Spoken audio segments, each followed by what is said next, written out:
You're watching Conference USA football on ESPN. The Saturday after Thanksgiving and a high noon kickoff from downtown Houston. Today, FIU visits Shell Energy Stadium to take on the Sam Houston Bearcats. Good afternoon, great to be with you. Matt Peterson alongside Jorge Vargas. Well, FIU, a great senior day last weekend, clinching a bowl for the first time since 2019. And now Sam Houston has its own senior day with 27 seniors playing their final game. Yeah, no, I mean, for both of the coaches in this programs, it's about first-year coaches setting the foundation. Again, one going to bowl, one still building that foundation with a pretty interesting freshman quarterback playing today. Yeah, that's our HEB power player. His name is Landon Locke. He's the first freshman starting quarterback since 2010 for Sam Houston. He'll make his third straight start today. Yeah, you can see from that picture is a young, fresh face coming out of Rockwell, Texas. He was a stud, but hurt his leg his senior year, so that kind of dropped his ability. Sam Houston feels lucky to get him, and the interesting part is FIU really wanted him, but he wound up at Sam Houston, so we'll see what he does today. Joe Pizanski has been the starting quarterback the last 3 games for FIU. The transfer from Holy Cross has been a great story in South Florida, but he is unavailable today. For more on the quarterback position today, let's go down to the field with Brick Kirchhoffer. Thanks, Mac. There will be a change at quarterback for FIU. Joe Pizanski, who started the last 3 games, is out today with an injury. Tore a ligament in his toe in the first quarter last Saturday. He was able to finish out the game after getting treatment at halftime to numb that toe, but was unable to put any pressure on it this week and cannot walk. So Kewan Jenkins, who has been out nursing a rib injury since Missouri State, will be getting the start. He was the day 1 starter. He will be wearing extra protection around that rib area as well as a special shirt underneath that. He led the guys in chants in practice and looks ready to go.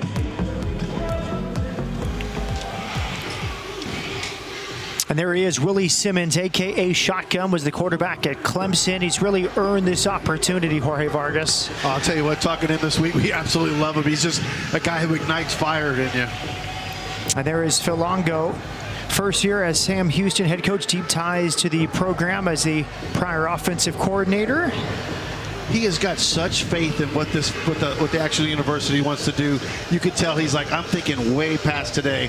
We're building something that's going to be for the future.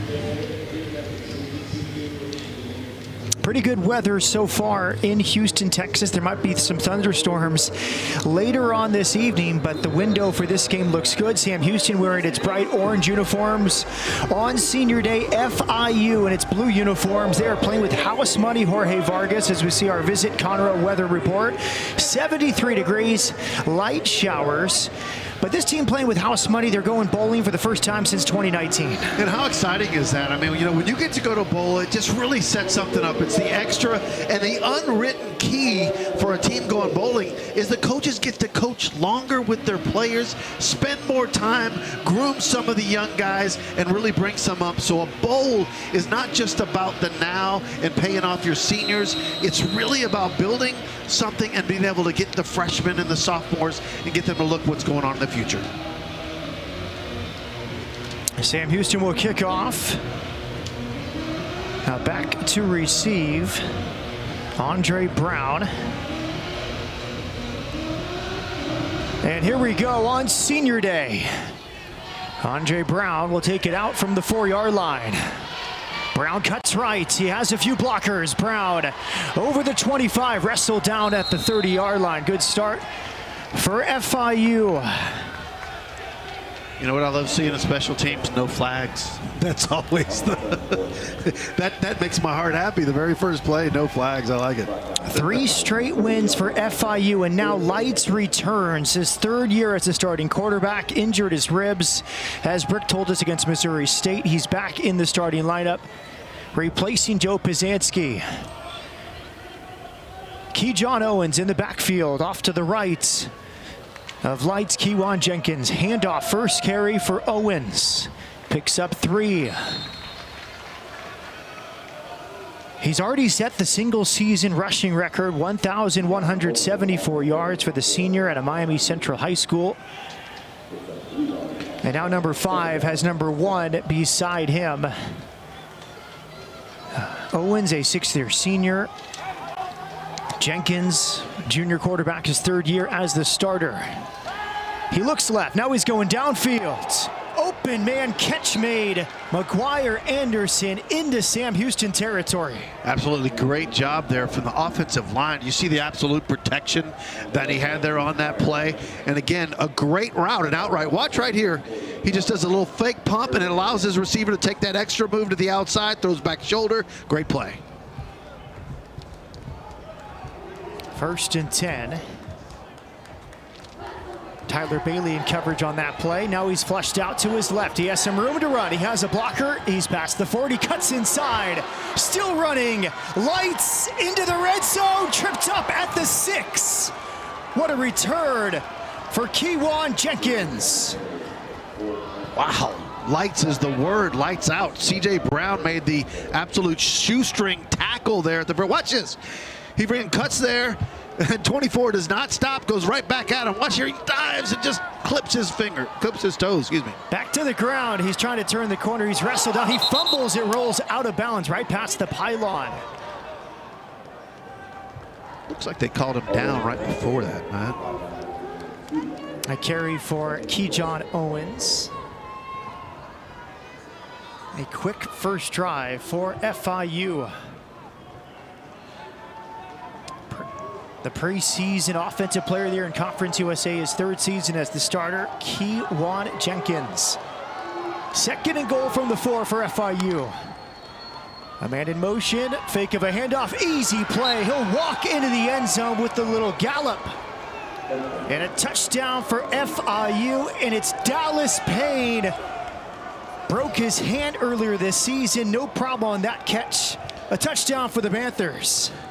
Wow, I mean, I tell you what, when you draw something up, you can't draw. I mean, it's as clear as day right here. Again, that play got wide open. The tight end looks like he fakes blocks, and he just kind of strolls right in there. Again, look at the little skippity-doo-dah into the end zone.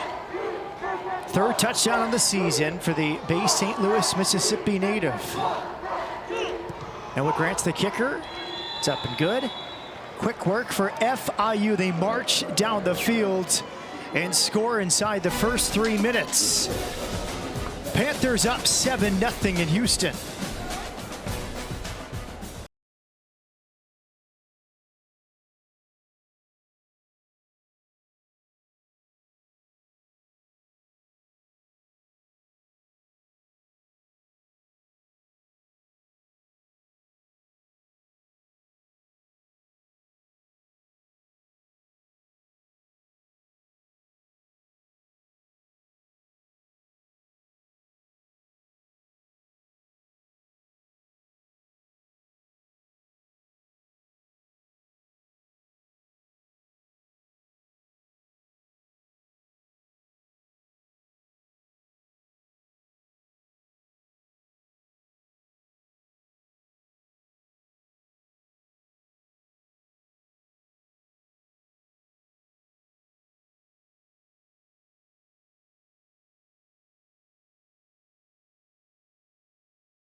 Seven nothing FIU. Willie Simmons, first-year head coach at FIU, 45 years old, starter at Clemson. Here's the play design he drew up for Dallas Payne. Can't get any better than that. You play action. He rides it really well, and again, just wide open. No one covering in the flat. No one covering that tight end. He just got lost on that defense, and I guarantee it, the Bearcats defense is sitting there going, "Look, guys, you can't let that happen. I mean, you gotta have someone out there. That's just a misassignment, and that'll drive a coach absolutely nuts. It's one thing to miss it; you can't just miss assignments." Malik Phillips, Tim Burns Jr. back to receive this kickoff from Noah Grant. Jenkins 2 for 2, 23 yards through the air plus a touchdown on the first drive. And it's a touchback. Now Sam Houston will send Landon Locke back onto the field. Third straight game as the starter. The first true freshman to start for Sam Houston since Brian Bell in 2010, and he's looked pretty good, Jorge. I think the key for Landon Locke is that you don't try to do too much, right? He's got to really just let his players make plays, and the receivers really got to work to help him out. They've got to not just present themselves open, but they've got to make sure they catch that ball when it gets their way, make plays for your quarterback. 4 wide, 2 right, 2 left on 1st and 10 with Coco Brown in the backfield. They hand off to Coco. He goes right, breaks a tackle, and he has a first down. 14 yards on the first carry for Landon Coco Brown. Wow, he's got some size on him, 215. He is a pretty big running back and running right behind his pads. McGrew with the tackle, back to the ground, and he has another first down, lowers the shoulder. 2 big carries for Landon Coco Brown. Boy, did I mention a great running back will help your quarterback out really well. That's going to set up play action. Let's see if they go for a big play up top now. Stop the run was the key last week to beat Jacksonville State. Play action over the middle, catch made, he'll spin near a first down, he'll be just short. It's been the featured wide receiver the last 2 games. Grady O'Neal's had 13 catches over the last 2 weeks, and they stay in the hurry up offense here on the first possession. It is a first down. They go back to the right side. Short gain for Chris Reed. I love the attacking mode of the Bearcats as they're coming at them. But again, it all starts with a great running game, and that offensive line opened some great holes for them. So again, they're getting it done. Reed with the catch, Victor Evans III with the tackle. 2nd and 5 for Sam Houston from the 32-yard line.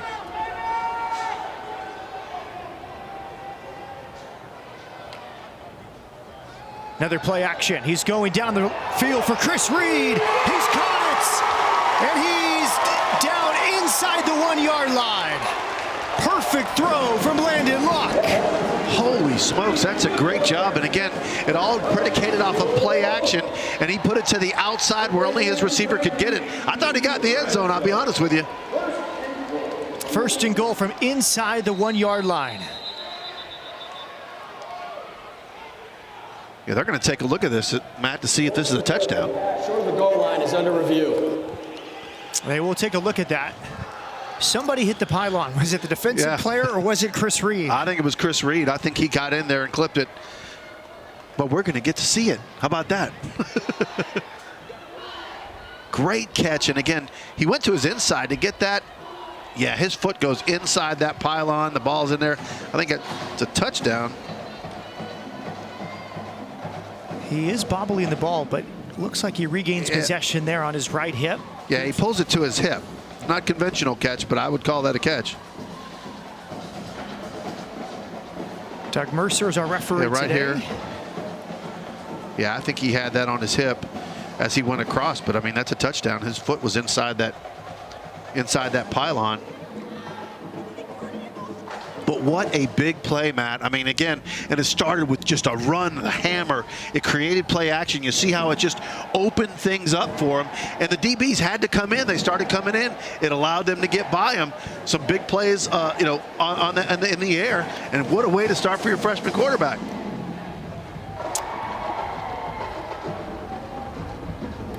After video review, the ruling on the field of a catch short of the goal line is upheld. First down, Sam Houston. Okay, well, first down inside the 1. Okay, they see something different than I see, but all right. It negates a would-be big.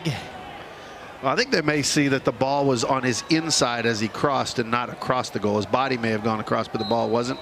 That may have been their decision on that, but let's see what they do. Now they got to capitalize and get inside the tough yards in the red zone.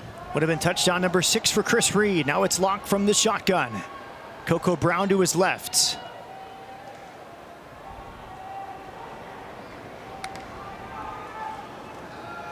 Play action. And it's overthrown. Wanted to be extra careful with that throw. Interesting play design. He brought Austin Smith, the tight end, into the backfield off his right hip.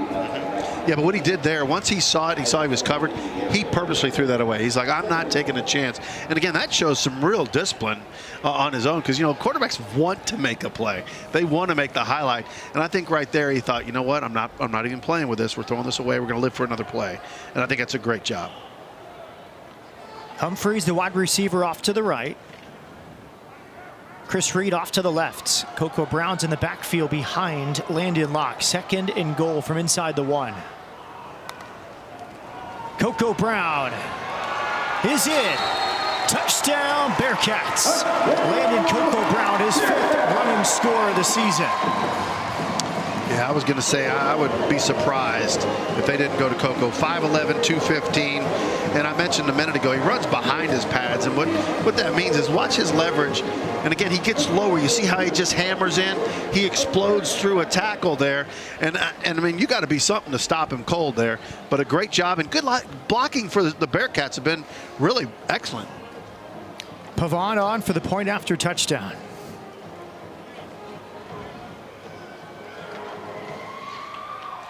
7-7. Both teams march down the field. For the Bearcats, it takes 2 minutes, 16 seconds. Senior day in Houston, Texas, tied at 7.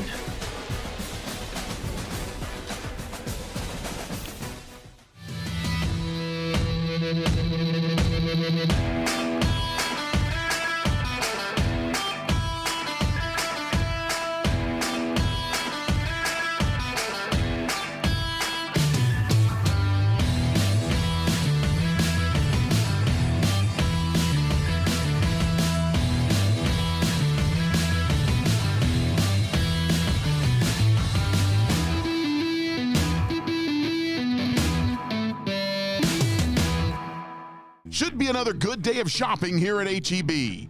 Sammy goes for the cake. It's a Sam Houston cake and it's in the basket. Sammy over to Buddy. Buddy slams it home.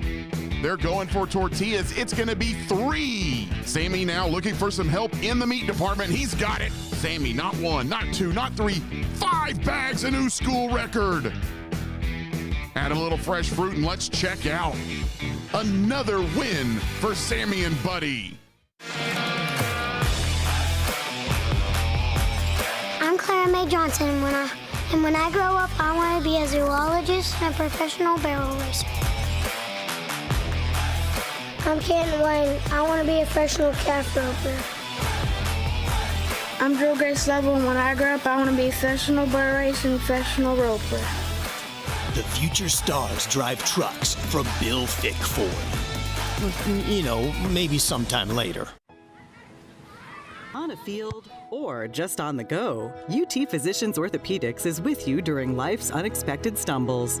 With on-site imaging and your safety first, you will receive personalized care through the convenience of virtual care or at our community locations across the greater Houston area. Your well-being is our priority.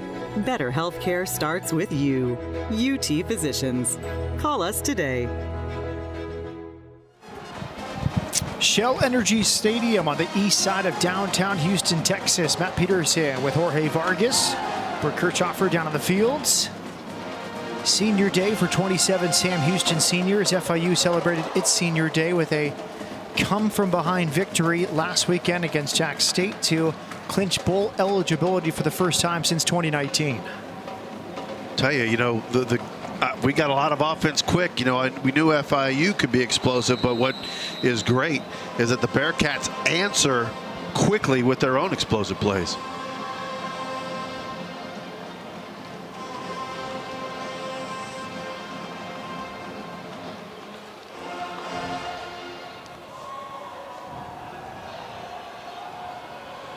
Andre Brown waiting at the goal line to return this kick. And it's a touchback. Let's go down to the field with Brooke Kirchhoffer. FIU is having a great second half of the season, and head coach Willie Simmons believes the turning point was after the Missouri State loss. Coach Simmons told us this week that's when everyone decided they were going to buy into what they were capable of being. When it's FIU versus the other team, we're pretty good. When it's FIU versus FIU and the other team, we're not. They were beating themselves with self-inflicted wounds, with turning the ball over. They haven't lost a game since that Missouri State loss, and the rewarding thing for Coach Simmons is seeing the maturation of this football team. Thanks, Brooke. He won back on first down. He had a man open, but it's dropped by Kyle McNeil. No safety coverage back there for Sam Houston. That could have been another big play. Oh, yeah, no doubt. Just a little bit off there. And again, good play action for the Panthers.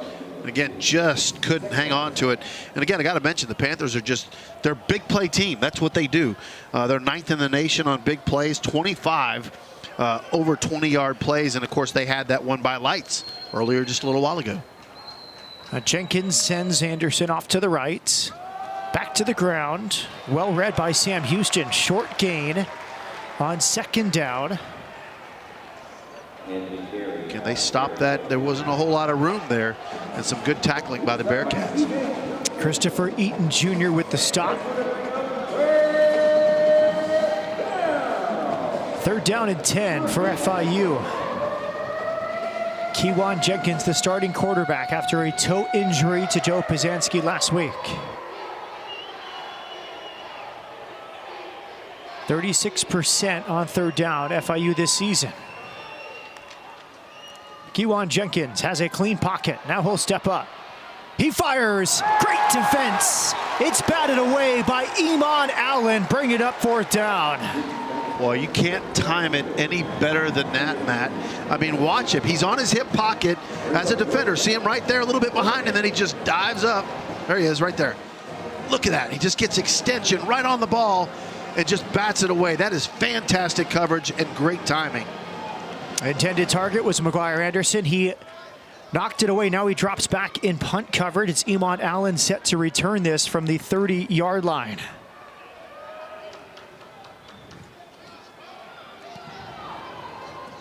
Allen backs up to the 25. He will return. Makes one man miss. Up the middle. Stays on his feet. Dragged down at the 36-yard line. Good little twitchy move there he had on that one, wasn't it?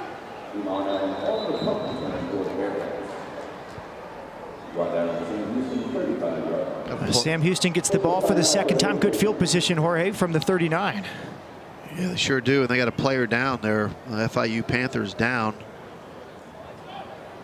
Looks like he's moving around a little bit, so they'll just cater to him. But again, the defense for the Bearcats, you got to give them credit. They went up there the first drive. The Panthers were able to just fly down the field, and then this time they shut them down on a 3-and-out. Watch his twitch. Boom, right there, nice little twitch. And then he's strong enough to just hang on there. But good tackle by the Panthers.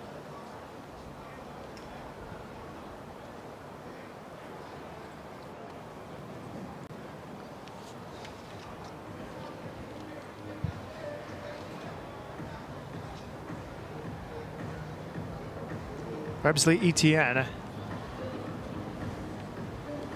the man down for FIU.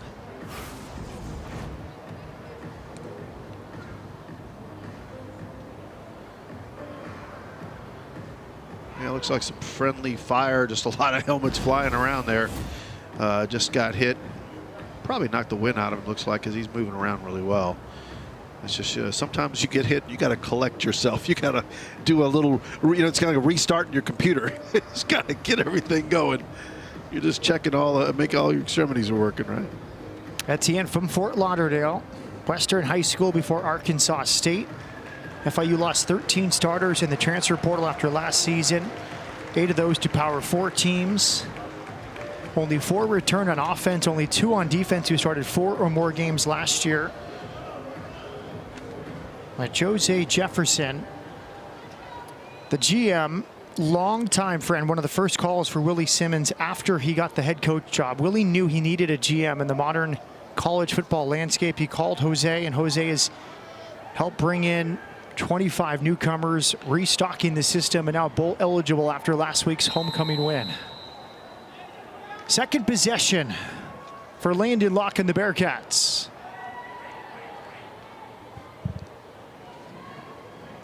Starts from the 35. Hand it off. First carry today for Alton McCaskill, the senior from Conroe.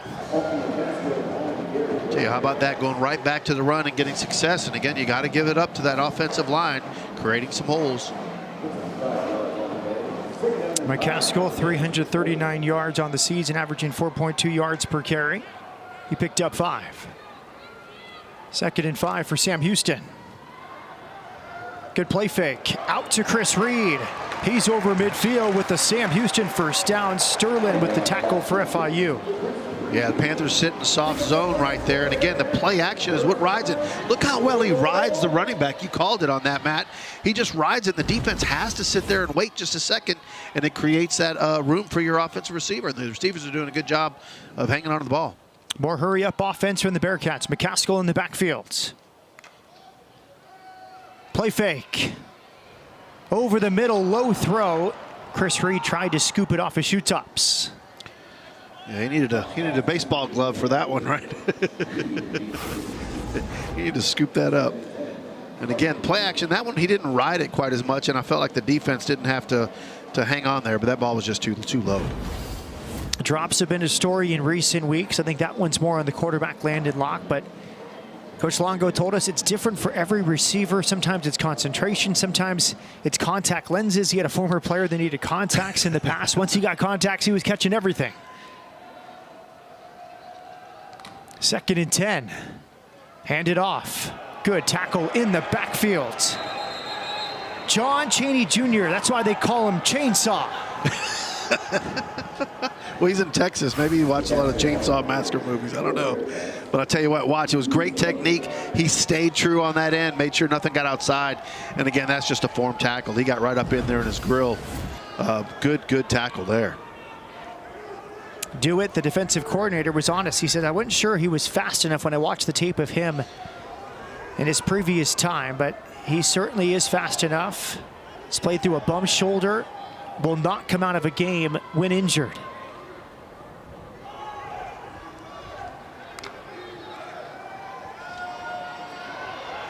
Locke steps up. And the catch was made at the 44 by his favorite target the last few weeks, Grady O'Neill, the transfer from Wisconsin. Now, Locke shows incredible composure in the pocket.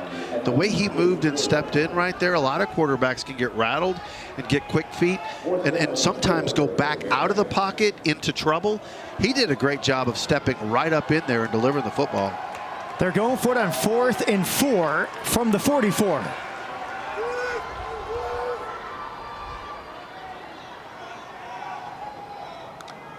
Here's Locke. Moves left, throws over the middle, incomplete.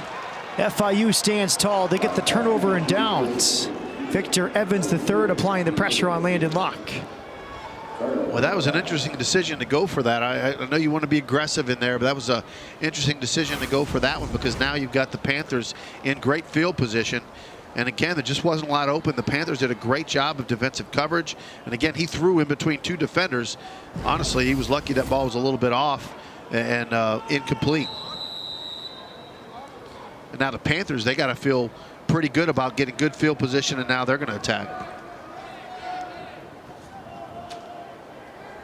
Kewan Jenkins gave himself the nickname of Lights. He's back on the field. Was a great teammate when Joe Pizanski became QB1 3 starts ago. And now it's Jenkins back on the field. He goes to the left sideline. Catch made under pressure. Tremendous there. He's the favorite wide receiver target. Alex Perry catching that through contact. Man, that was a fantastic catch because, again, he was getting bumped the entire time. And, again, a good throw, a little bit of back shoulder, but he had to fight for it, fight off that defender to get the ball. No call or no flag, but none needed because he caught it. First season at FIU for Alex Perry after 2 seasons at Hawaii. 1st and 10 from the 36. Jenkins hands it off. Good movement to his left. He's out of bounds. Pickup of 8 yards. For the #1 running back, 6th-year senior, Keyjon Owens. 107 yards per game, 7th best in the country. Yeah, watch this, Iman Allen. He's always around the ball. Wasn't the one that made that tackle, but I tell you what, he's a guy that I've been watching as a DB. We've already seen him made a couple of big plays and one big stop. He's a guy that's just always around the ball. 2nd and 2 after the pickup of 8. Back to the ground. He has a first down. Breaks an arm tackle. And a first down for the running back that head coach Willie Simmons said is as natural a running back as I've ever been around. He's been around. He's been around some good ones again. And again, I like his decision. He just plants that foot and just goes right in. He knows what he needs a first down. Situational football is something a lot of guys just don't think about. What down is it? What do I need? What do I need to get out of this play? And not always thinking of the huge play. 1st and 10 from the 22 for FIU. Play action. 2 receivers off to the left. He throws towards the end zone. Caught. First down inside the 5. Great play extension before finding Alex Perry. Alex Perry does a phenomenal job of coming back to the ball. You see how he comes back in away from the defender? He ran a good route, but then he trusts him to come. Watch lights. He looks, he knows he's going to come back to that ball. Otherwise, that defender would have been able to make a play on that ball. So good job by Perry. That's why he's his favorite receiver. Javon Wilson with the tackle. 1st and goal from the 3 for FIU. Last time they were here, they went to Big Dallas Payne. Fournette is in motion and a procedure penalty.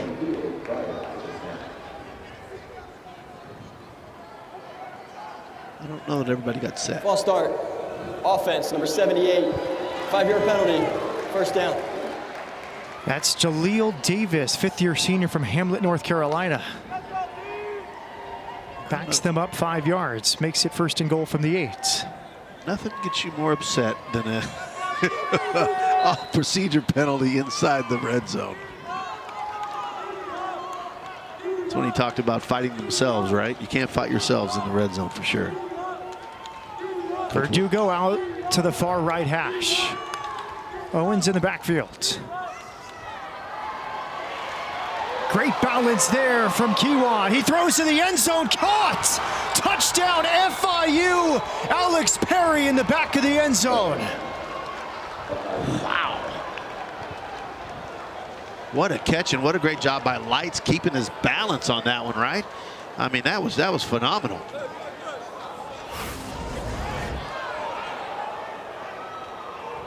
And again, defender feeling like he was getting held. No call there, but again, great job. And how about the receiver going up and getting that ball? C.J. Brown was in coverage. Alex Perry, his 8th touchdown of the season. Entered the weekend tie for the Conference USA lead. It's his 5th straight game with a touchdown catch. Noah Grant on for the point after touchdown. FIU 3 possessions, 2 touchdowns. The Panthers rolling inside Shell Energy Stadium in position for a 4th straight Conference USA win. Watch Kiwan Jenkins escape the pressure and find his favorite target, number 4, Alex Perry. Touchdown, Panthers.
And Willie Simmons happy with his offense.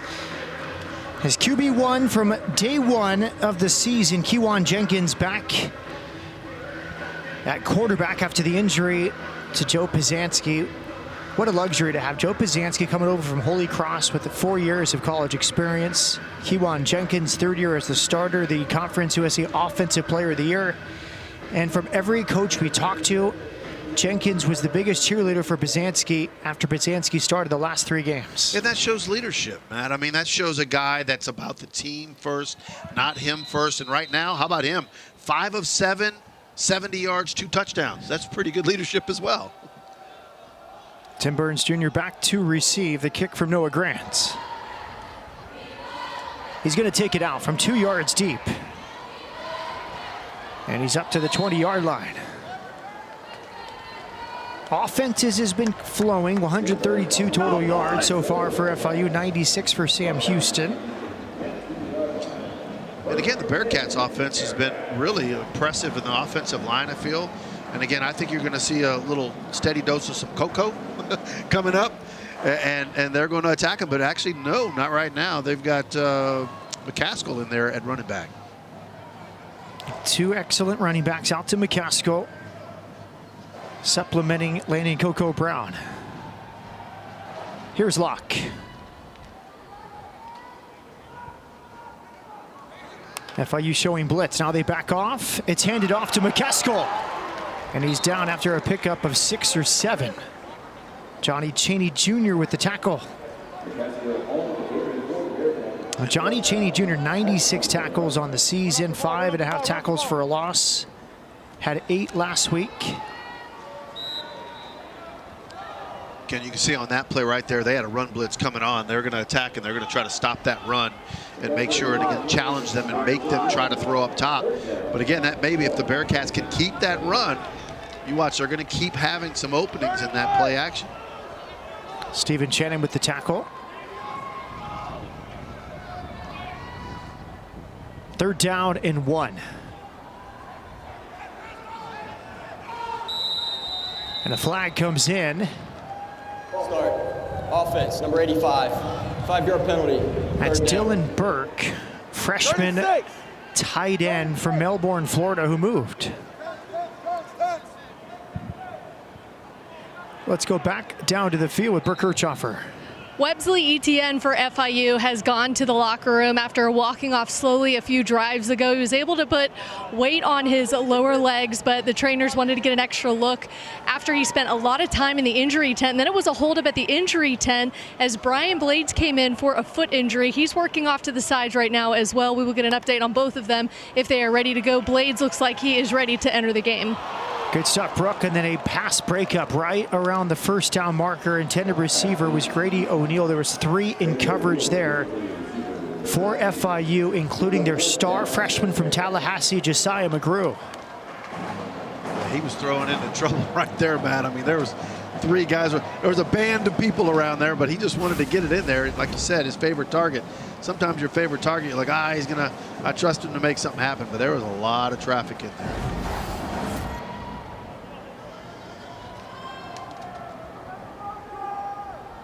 McGuire Anderson back to return this kick from Lutz, Florida, transfer from BYU. He's moving right. He'll let it bounce once and then back off down at the 35-yard line. It's kind of the running punt now. I mean, that's kind of like the rugby style punting is kind of in vogue, if you will, nowadays. It's effective too. Jorge, you've watched shotgun Willie Simmons and his teams over the years. They describe it as a pro-raid offense. What can you make of the offense you've seen today and over the years from shotgun Willie Simmons? It's what I talked about. Big play. I mean, he's all about a big play. And again, that's why they're ranked 9th. They have 25 big plays this season. That means over 20. They have 11 over 30-yard plays.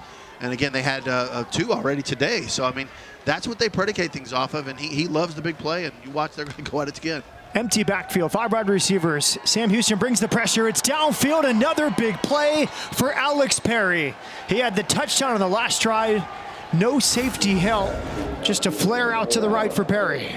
Perry's 6'5", 210. And again, he's so big, but what I like, he doesn't just rely, on the size right there. And that was actually tough when it was turned to the inside where the defender was, but he still was able to grab that ball. C.J. Brown in coverage, 30-yard gain on the first play of this new drive for FIU. They're at the 35-yard line. Perry has 77 receiving yards here in the first quarter. Jenkins looking left.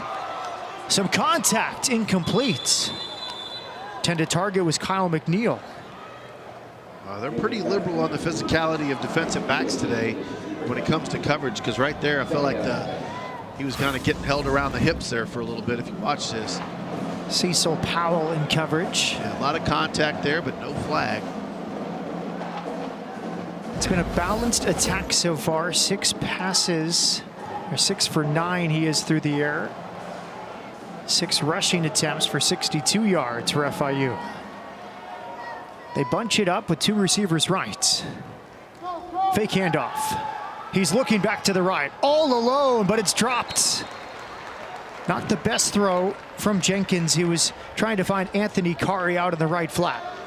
Yeah, he did a great job on the drop back, but what's funny is he just didn't set his feet when he was really throwing the ball, and that caused the issue. He had some time. Watch him. I like the deep drop right there.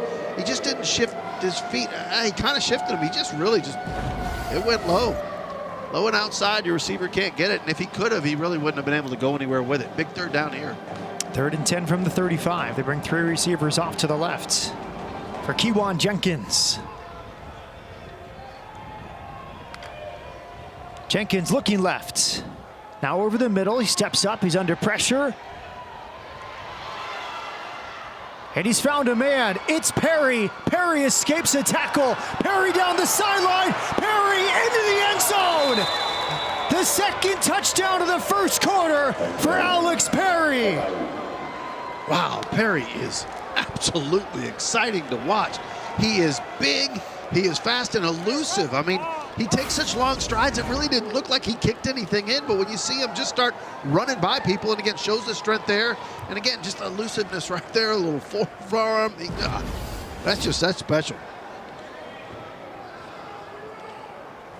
A career day for the Hawaii transfer, Alex Perry. Noah Grant on for the point after touchdown.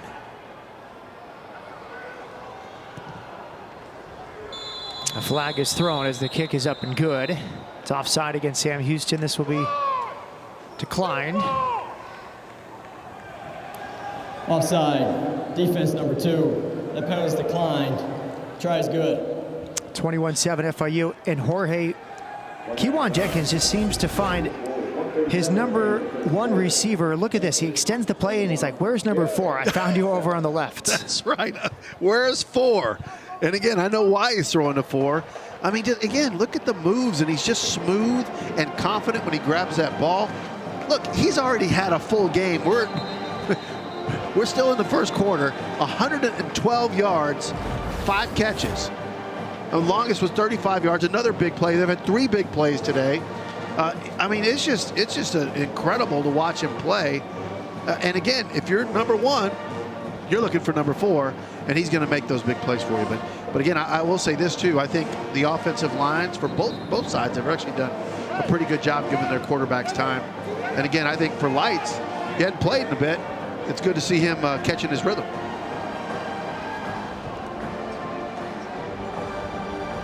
They will accept the penalty and now go for a 2-point try with the extra yard gained. Sam Houston scrambling with its substitutions. 20-7 from the 1-yard line. FIU trying to make it a 22-7 lead. Interesting decision here.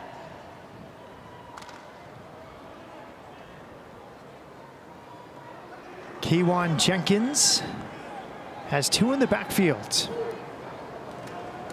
Hand it off, and he'll walk it in. Kejon Owens with the 2-point conversion, and it's a 15-point lead for the Panthers. You talk about collapse a line right there. I mean, you had all your linemen, just see how they all go left, and then you had a guy trapping, kicking out, and that's just That's a highway to run through right there. But again, all the right side just literally collapsed that left side. You had a guy kick out. And again, you said it in the play. He just strolls in for the touchdown. That is excellent execution. And, you know, Willie Simmons talked about that offense executing well, and that's what they did there.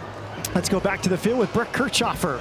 Willie Simmons told us that Keyjon Owens is as natural as a running back as he has been around. And remember, Coach Simmons got his coaching start coaching running backs back in 2007. Owens is from Miami, Florida, from around the area. He knew he had ability, but when he first handed him a ball in spring and he made a jump cut and went from 0 to 100 in 2 steps, Simmons looked at his general manager and said, yeah, it looks like we got us one. They say that is his superpower, the fact that he is able to restart so quickly, and we've seen it so far in this one. Our good stop, Brock. Noah Grant on to kick. Tim Burns Jr. waiting for it at the goal line. He returns it again. Tim Burns Jr. Ankle tackled at the 25-yard line. Yeah, both coaches were real proud about talking about the areas that they come from. There's certainly some South Florida pride, Matt, and the players that come from there and the attitude they have. And of course, Texas. You can't get any prouder than the Texas people talking about Texas football and what they bring to the table. So both coaches feel like they're in a great opportunity to build a program. Sam Houston where it's located and FIU where it's located. And both of them have that pride in the area they live in. I found that really interesting during our talks with them. Tremendous tackle there from Mr. Clark and the kick coverage. Lock back at quarterback, off to the right. Short pickup on first down for Chris Reed. That play, though, shows you what FIU has decided to do, Matt. They said, we are going to stop the run. Right there during that play action, they tackled the running back without the ball. They didn't care. They're going to make sure they stop the running backs. They have made an adjustment. Elijah Green in at running back, fifth-year senior, transfer from Indiana. His first snaps today. Good throw over the middle. First down. Grady O'Neal, and that was a good throw under pressure from Landon Locke. Grady O'Neal showed incredible toughness right there. Fake pitch, and then coming right at you in the middle. Hill with the tackle. Now he steps up. He's going to keep it. Stiff arm gets him up to the 47-yard line, 2 yards shy of a first down. Johnny Chaney Jr. with the tackle. A little chainsaw action coming at you. You got to know when to get down when you're a freshman quarterback. You don't want the chainsaw. Chaney Jr. should eclipse 100 tackles on the season today. 2nd and 3. Sam Houston must get to midfield for a first down. It's a big drive for them, Matt, on how they answer, and I like the fact that they're methodical. They're kind of slowing the game down a little bit, giving their defense a little bit rest as well.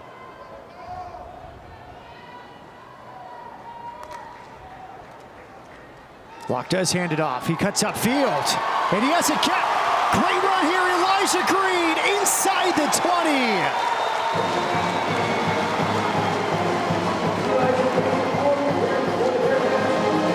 We talked about execution for the Panthers. How about execution for those Bearcats? That offensive line did a phenomenal job creating that hole, and he just drove right through it. FIU on the road, 22 first quarter points, up 15 in downtown Houston.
Weekend for coaching news via Pete Thamel. Lane Kiffin expected to make a decision today. It's down to Ole Miss and LSU. John Summerall expects to make a decision by tomorrow morning. Choices are Tulane, Auburn, and Florida reportedly. And a lot of that could depend on Lane Kiffin's decision. And then Alex Golish has received an offer from Arkansas, also has interest from Auburn. Wow. Jorge Vargas, where are you going to be next week? I'm waiting for someone to pay me to not work for him. Here's Landon Locke to start the second quarter. Back up the middle with Elijah Green. Elijah Green broke off a big carry to end the first quarter. A 34-yard run on his first carry of the day, and he gets the ball to start the second quarter. I think Coach Phil Longo just challenged his offensive line this week and said, look, you got to go out there, because they were playing really, really well. There's Landon Locke, the freshman quarterback from Rockwall High School in Texas. Back to Green, short gain. Now first contact from Mr. Clark, who brings him down. Yeah, let's take a look at that earlier big run. Again, you see how he got turned out, and he did a great job. His vision, once he got around that corner, the whole hole opened, but that one lineman there turned his guy, couldn't blow him out, but he turned him well, showing his running back, hey, here's where the lane is. And again, if you're a running back, you run off the tail of your blockers. He did a great job there. Mr. Clark chased him down on that tackle as well. Locke shifts 3 receivers to the right.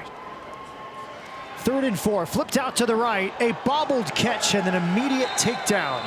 Josiah Taylor tackles Elijah Green after no gain. Well, that's the one Locke wants back, because he didn't give him an opportunity to run with that ball. It was too much to the inside. By the time he turned and was able to get a handle on it, if he'd have thrown it out front of him and he was able to turn, they may have had a chance for him to turn that corner and rip something good. And you could see as soon as he threw it, he was shaking his head. Locke was not happy with himself. Christian Pavon comes on. He'll try one from 34 yards. He's made 5 of his last 6 field goal tries after starting the season 2 for 5. From Willis High School in Texas, Pavon from 34. And it's good. Sam Houston makes it a 12-point deficit. Early second quarter, Panthers leading 22-10 in Houston. Welcome to the charming town of Huntsville, Texas, where the echoes of history resonate in the hearts of the present. Nestled among the lush piney woods, learn about the life and legacy of the famous Texan hero at the Sam Houston Memorial Museum. Whether you're a history buff or searching for that small-town hospitality, Huntsville has it all. Gather round and savor the true Texan spirit in Huntsville.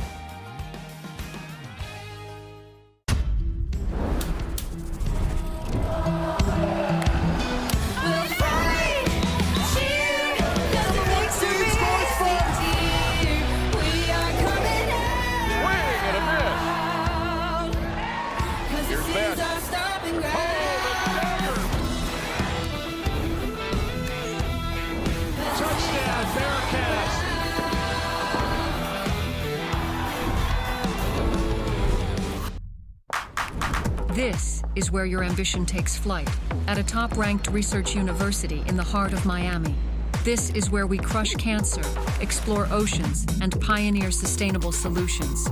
This is where we push limits and challenge conventions, where tomorrow's leaders make their mark, studying storms, building resilience, and driving impact. This is where you harness your potential and grow unstoppable. Step into the future at Florida International University. There's a determination inside you, driving everything you do. It takes you further than you think possible, demands you rise to every challenge. We get it. Us too. We know you're not afraid to put in the work, so when your drive meets Sam Houston State University, you become unstoppable. Together, we rise to greater. Live look in Delaware and UTEP, a 10-point lead for the Fighting Blue Hens. Delaware trying to finish the season 6-6. UTEP looking for a third win on the season. Sam Houston beat Delaware at this stadium 2 weeks ago, despite another successful onside kick. And that was the first win as a starting quarterback for Landon Locke. So he feels good about that. Landon Locke having a pretty good day. 8 of 12, 76 yards, no touchdowns, but also no INTs. Both quarterbacks actually looking really well.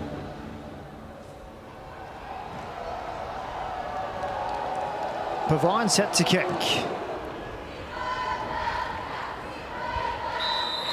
Nearly out of the end zone. FIU will begin this drive from the 25. Again, earlier we saw the Bearcats defense step up and play, give them a good 3 and out. I think that's exactly what they need to do. And taking a look at Jenkins' numbers today, he's 7-11, 135. Whew, 3 touchdowns, season high. That is pretty good. He has been incredibly solid. And again, of course, he goes to Alex Perry, his favorite guy, 112 yards, 2 touchdowns. Look for him to look for number 4 again. Devontae Lyons in at running back. He had 6 touchdowns on the year before today, 3 in the first half alone. 2 of those to his favorite target, Alex Perry. Extra yardage after first contact for Devontae Lyons, 5'11", redshirt freshman from St. Augustine High School in Florida. He's averaged 4.3 yards per carry on the season. You know, they have a lot of South Florida players on their team, Matt, and again, the Coach Willie Simmons is from South Florida. He played, you know, he loves that area. He's about it, and he loves the attitude of those players, and they cultivate that kind of attitude on their team. Alex Perry, top of the screen, wide left. Keep an eye on him. They hand it off. Fake the handoff. Throw it out to the tight end, Justin Cayenne. The transfer from Penn, from Bowles High School in Florida.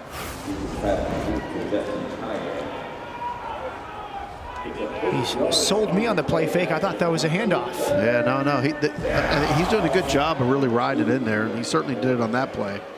Took me a moment as well. C.J. Brown with the tackle. Pro raid is the style. It's the air raid base with some pro principles for Willie Simmons. 3rd down and 2 from the 33. Late substitution for Sam Houston. They will hold it for the sub. And now a flag comes in. Delay of game. Defense. 5-yard penalty results in a first down. Wow, that one hurts. Chauncey Cheedy, who was questionable all week. The big miss last week after sustaining an injury against Middle Tennessee. He was the last one off the field, and now a first down for FIU. Well, it's funny because he was trying to switch out, and what he didn't realize, the refs were holding. Yeah, but they were holding the game for him, but he stood there for a long time, and no one went in or out. And then the clock just went out, and they had to call that on the defense. Hewan Jenkins. Feels like he hasn't missed a beat after missing 3 games with a rib injury. Lofts this one, perfect touch. It's Dallas Payne down the left sideline. Wrestled down by 3 in the red zone. Dallas Payne had the first touchdown today. That's his longest catch. And FIU in business again. Look how quick they come up to the line. They want to keep Sam Houston on their heels. Jenkins on first down, looking right, slings it to the end zone, just too far away from McGuire Anderson.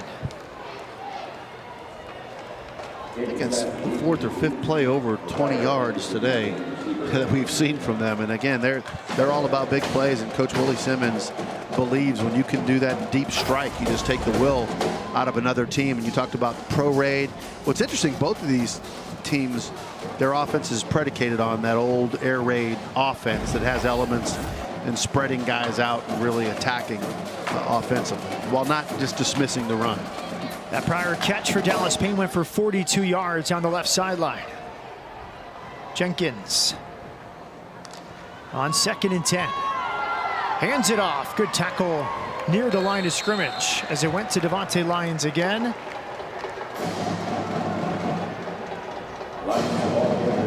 Again, good interior defensive, the defensive lineman for the Bearcats. And that sets up a big third down. And for the Bearcats, they need to stop right here.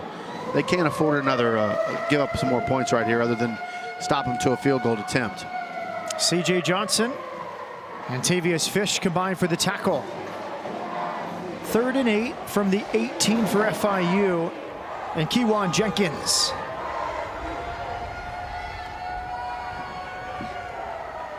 Anderson moved to the left. Jenkins. Flag comes out. Another flag. He'll run for it. And he's wrestled out shy of the first down with 2 flags in the backfield.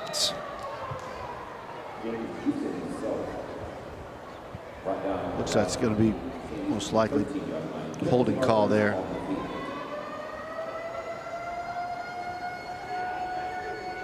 It was a slow developing play, though, even for the receivers when they were watching There them are 2 go fouls down. on the play, both by the offense.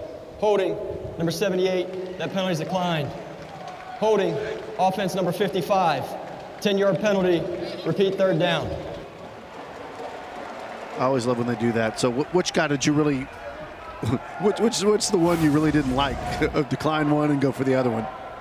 There's Jaleel Davis with the first hold. The other one charged at Daniel Michel.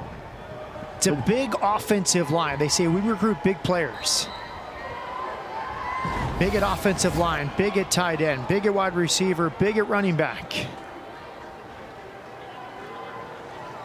3rd down and 18. Jenkins eludes a potential sack, throws towards the end zone, intercepted. Big play. The heist bag is coming out again. It's taken away by C.J. Brown. What a big play by that defense. I'll tell you, I said they really need to try to stop this to at least a field goal attempt. How about just take it away? How big was that penalty you had just a second ago? And now you're able to come up and break on the ball. And again, he was just trying to force that. That was underthrown, bad throw, bad decision. And again, the Bearcats make him pay for that. And look, they got the money bag. I'm not sure that's how they pass out NIL money. Maybe nowadays.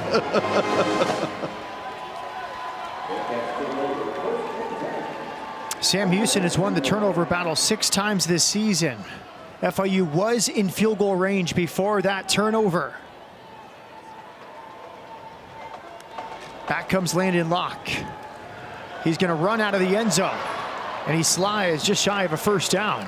More breathing room here for the Bearcats. I truly love that play right there because it was great. They thought, okay, they're going to just try to run it inside to get out of the end zone.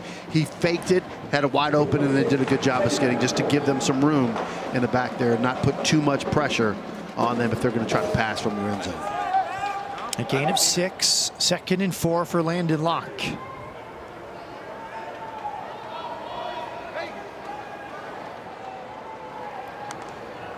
Now Locke, pressure comes, and it's fumbled! Loose at the 10!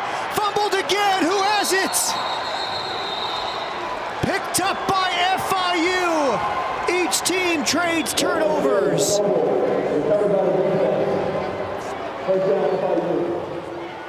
Man, that is an absolutely huge play. That ball just came flying out for the Panthers. That was big. And again, right here, the ball, he just gets... Oh, it got batted right out of the back end there. And he just couldn't hang on to it. And FIU comes up. And again, they kind of get it, lose it, and get it right back. And they are in great field position. That Bearcat defense is going to do something special here. Dante Anderson appeared to recover it.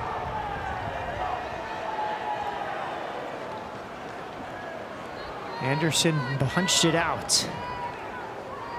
And now FIU back in business. Sam Houston defense back on the field. Jenkins. 1st and goal from the 8.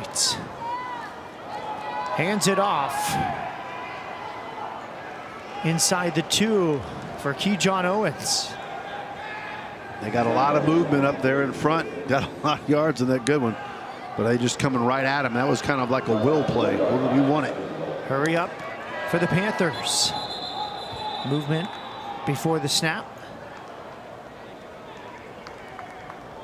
A flag on the field. I don't think they got fully set before they snapped that ball.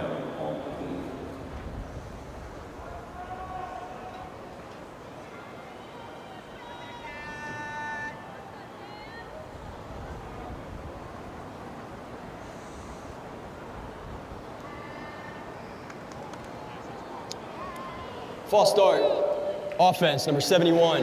5-yard penalty, second down. Backs them up 5 yards. I think it's the second time inside the red zone they've had that penalty go backwards on them. Now 2nd and goal from the 7. Owen standing behind the quarterback, Kewan Jenkins. 3rd year as the starting quarterback for the Conference USA Offensive Preseason Player of the Year. Here's Jenkins under pressure. He's taken down.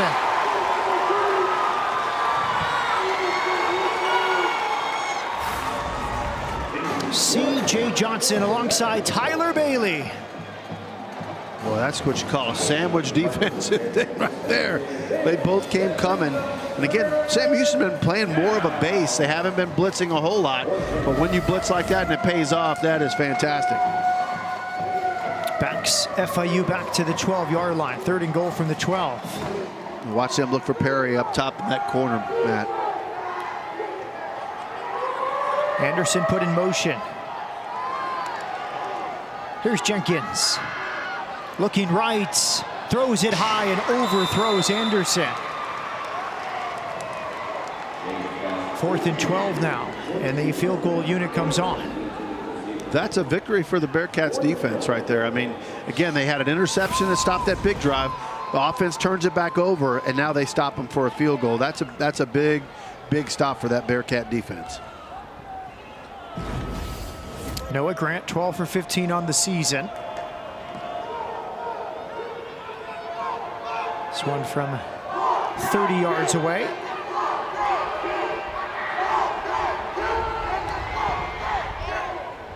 And it's up and good. FIU has 2 touchdowns from Alex Perry at a 15-point lead on the road in Houston.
First year head coach is a big change at FIU. Already 2 more wins with potentially 8 wins this season. Phil Longo's had a tough time. A huge turnover in the roster, 58 newcomers. Jorge, 0 returning defensive starters. Did not win until on the road at Oregon State 3 weeks ago. That's the new age of college football. You know, you just don't know who you're going to have, how many. You know, I think that it's probably more, it's harder now to create a quote-unquote program and set culture because each year your turnover is going to be a lot, right? And again, I think it's how you manage that, how you manage the young men that are with you, how you give them opportunity to grow if they can grow, and how you set your program up, who you're pulling in, and do they fit your culture. It's extremely difficult for any coach coming up at any level. Grant on for the kickoff after his successful field goal. Tim Burns Jr. back to receive from the 9. Up to about the 26-yard line. Let's go back down to the field with Brooke Kirchhoffer. FIU's Websley Etienne walked off gingerly in the first quarter, heading to the locker room. He is officially ruled out for the rest of the game. Thank you very much. Tough news for the junior from Fort Lauderdale. Yeah, you don't like ending your season not finishing the game. That's kind of tough. Hopefully back for the bowl, yet to be announced for FIU. Its first bowl since 2019. They have a lot to play for today. They haven't had a 4-game win streak since 2010. Landon Brown back in the backfield next to Landon Locke for Sam Houston. Half a quarter left for the Bearcats. He's going deep with this one, and he overthrows his intended target. It was Grady O'Neal open on the right sideline. Yeah, he just didn't. It's funny because he had plenty of time. The pocket was nice. He just didn't look over there. When he did, he just kind of gunned it too quick. I mean, it was just a bad throw. And nothing to say about that one. But offensive line are doing a really good job giving him a clean pocket. Now, Grady O'Neal's waited a long time for this. A redshirt season. Didn't play much his first full year competing, and then just a few catches last year. Really his 4th year of college football and his breakout campaign with the Bearcats. Here's Locke. Play action, looking right again, down the right sideline. Good coverage out there. There was no room to go get the ball for Chris Reed. Tremendous coverage. Javion Celestine, the junior from Miami.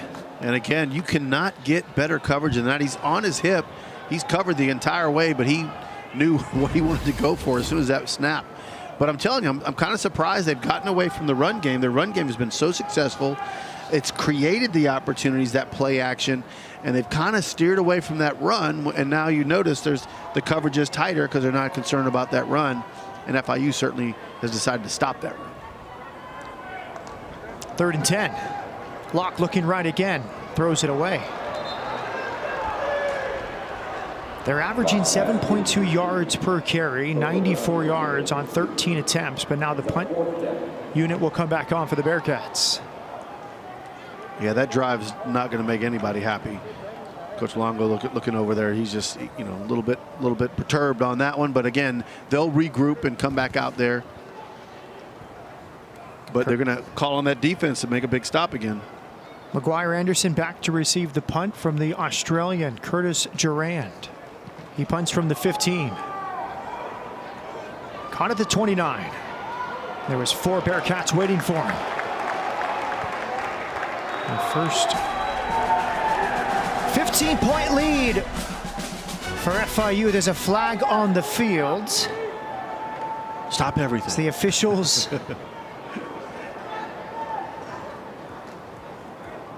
And Chase Arnold had the tackle for Sam Houston. Good special teams coverage from the Bearcats.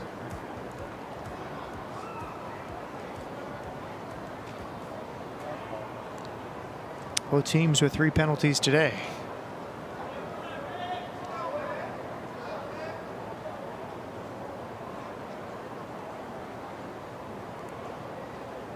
Maybe they think we're already in timeout because they're just relaxing, taking their time, trying to figure out what's going on here. View your game day with Raising Cane's. The Bearcats and their fans are some of the most dedicated in football. It's a fundamental quality we share. And that fuels. I'm trying to cipher through whatever happened. I didn't see any penalties when I was watching here, but we'll see. After the play, personal foul, targeting, kicking team number 46. The play's under review. Oh, wow.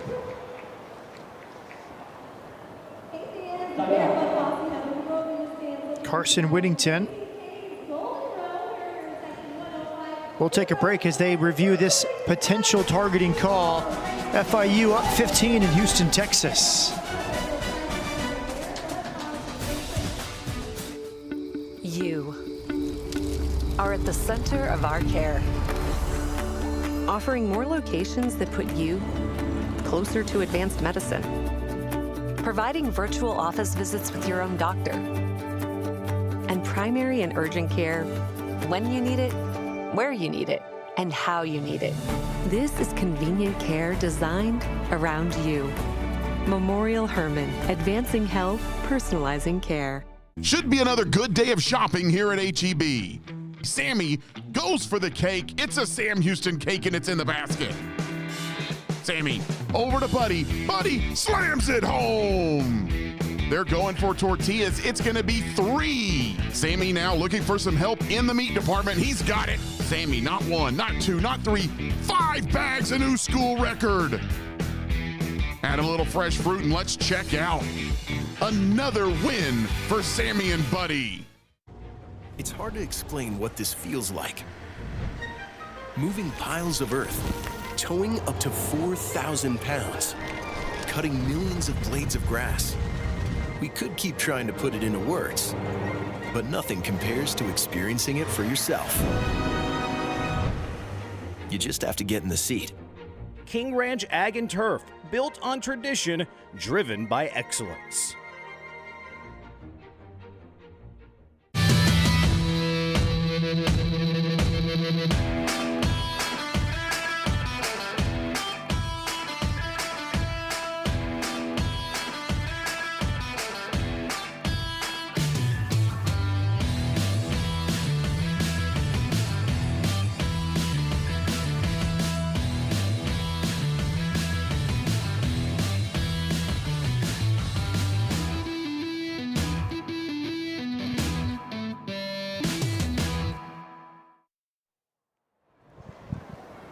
Here's the play that was just reviewed by our referee crew.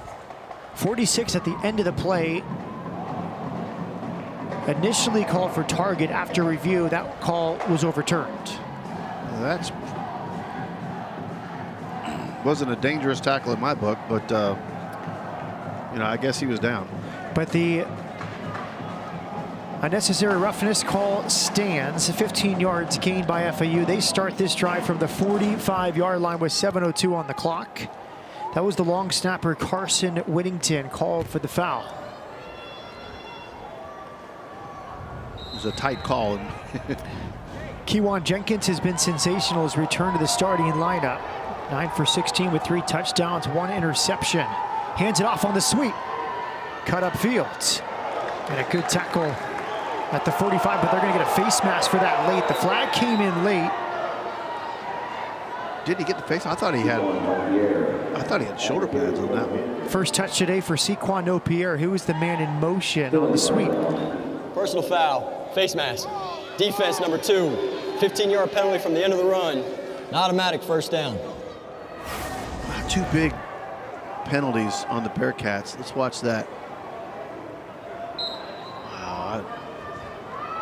It was that left hand that came around. The right hand he had, watch, he had the shoulder. I don't know. He gets the back side of the helmet, maybe just a little for Tyler Bailey.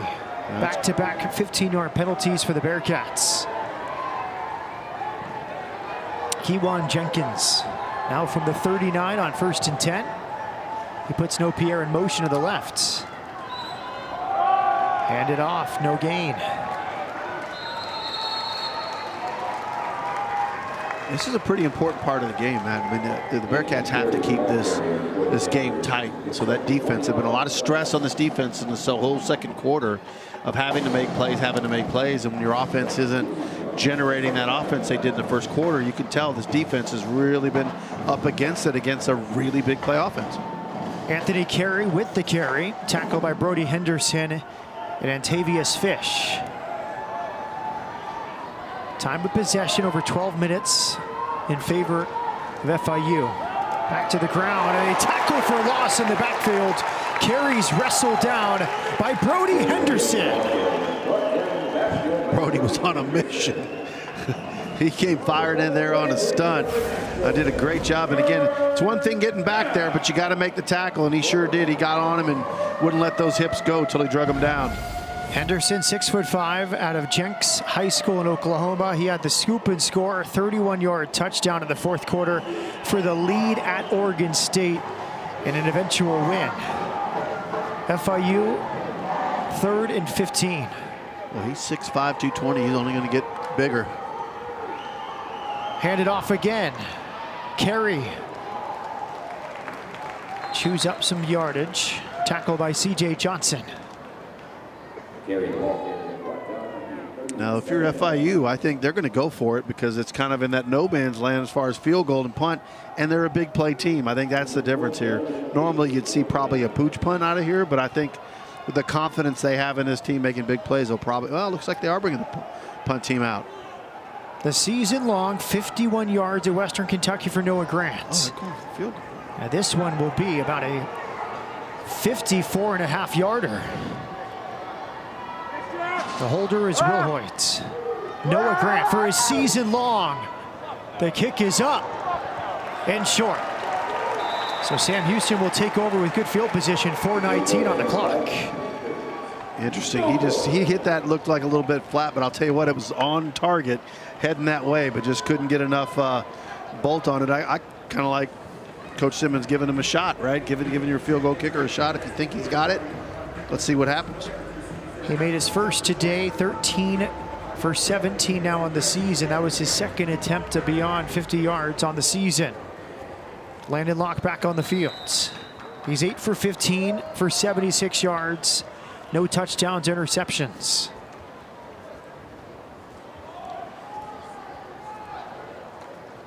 Here's Locke. Steps up, designed run for the quarterback. Picks up a few. And wrestled down after a gain of 3 by Keegan Davis, 5th-year senior out of Port St. Lucie, Florida. You hear a lot of buzzword about complimentary football. Well, the compliment here needs to be an offense get a drive. Obviously, you want points, but they've got to move the ball and take some time and give the defense a break. McCaskill in the backfield with Locke. McCaskill is dropped for a loss.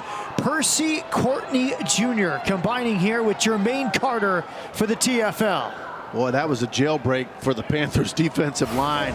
They came flying right through there and just did a number on that. That's probably one of the first times we've seen that type of penetration by so many in this entire game. Other than that, the Sam Houston Bearcat offensive line has done a really nice job today. 5th tackle for loss this season for Percy Courtney Jr. Went to Western High School in Miami. 3rd and 12 for Sam Houston.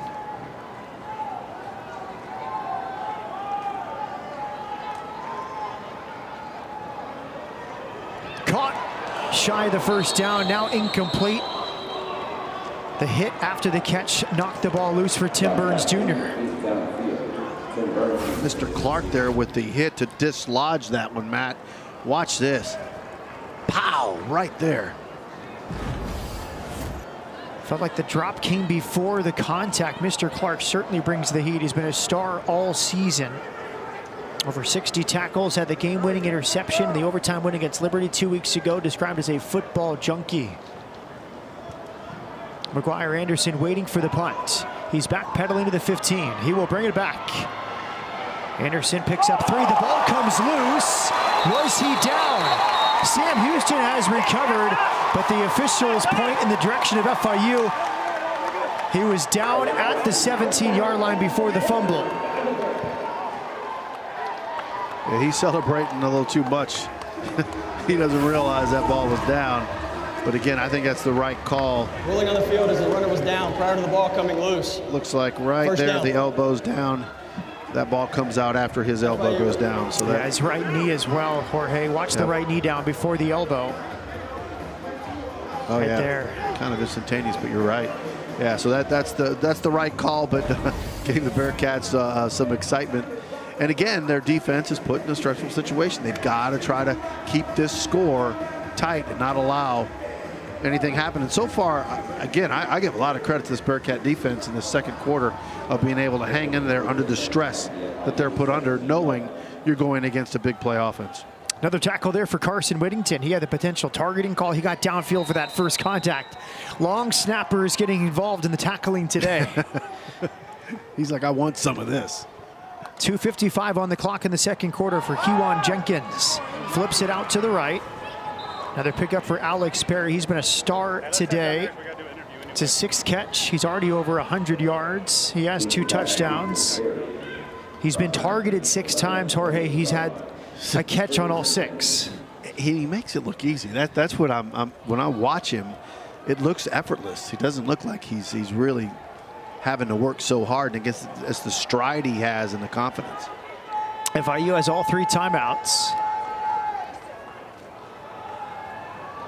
Space on this right side. Owens goes out of bounds just shy of the 50-yard line. A pickup of 21 yards for the all-time single-season rushing holder for FIU, Kejon Owens. Tell you what, man, that was just a good blocking by that offensive line. Watch it right there, 1 cut, and it's all wide open. He does a nice job of getting what he can and getting out. 2-minute timeout. We'll take a break here at Shell Energy Stadium. 2 touchdowns for Alex Perry. FIU on the move and up by 15 in Houston.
Significant Conference USA title game implications. Jack State and Western Kentucky, 14-7 Western Kentucky lead late in the first quarter. Battling to get the conference title, right?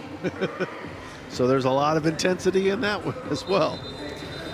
Now Matt Peterson with Jorge Vargas from Shell Energy Stadium 2 days after Thanksgiving. I'm still full. Me too. Tryptophan slowly fading away. And we'll see how FIU manages this final 2 minutes with all 3 timeouts. Jenkins 10 for 17 with 3 touchdowns. On the ground, they've been hard to stop, averaging 6 yards per carry on 15 carries. Looks like they got man on Perry. You watch, they're going to try to just go up top to Perry here down low. I mean, that's a tough thing, a responsibility to have to cover him man on man. Kewan Jenkins, his first start in 4 weeks, puts McNeil in motion. And he will hand it off. He's broken a tackle out near the first down marker. Tough yardage for the man they compare to Emmitt Smith. Kejon Owens. And the reason why they compare him to Emmitt Smith, they said not a lot of flash per se. He doesn't like do a lot of craziness when he scores. He'll get you that 7 yards and 8 yards and 9 and just pounds. And you look up at the end of the game and you're like, this guy's got over 100 yards. And he goes, it's unassuming. He just handles his business play after play. He had 21 right before the 2-minute timeout. Picked up 10 there for a first down. Blitz here from Sam Houston. Great play design. It's Dallas Payne all alone. Another first down for Dallas Payne, and a stiff arm has him inside the 10.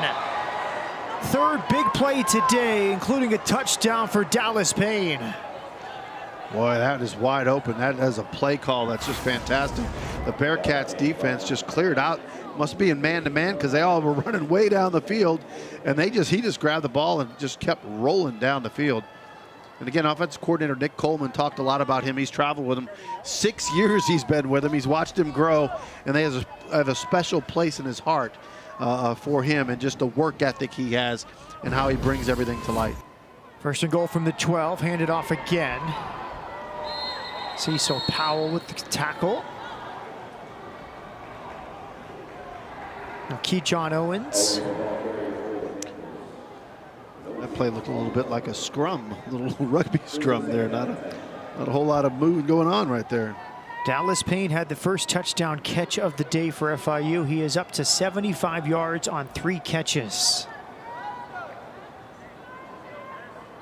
324 total yards for the Panthers today. Second and 10 from the 12 for FIU. Keyshawn Jenkins.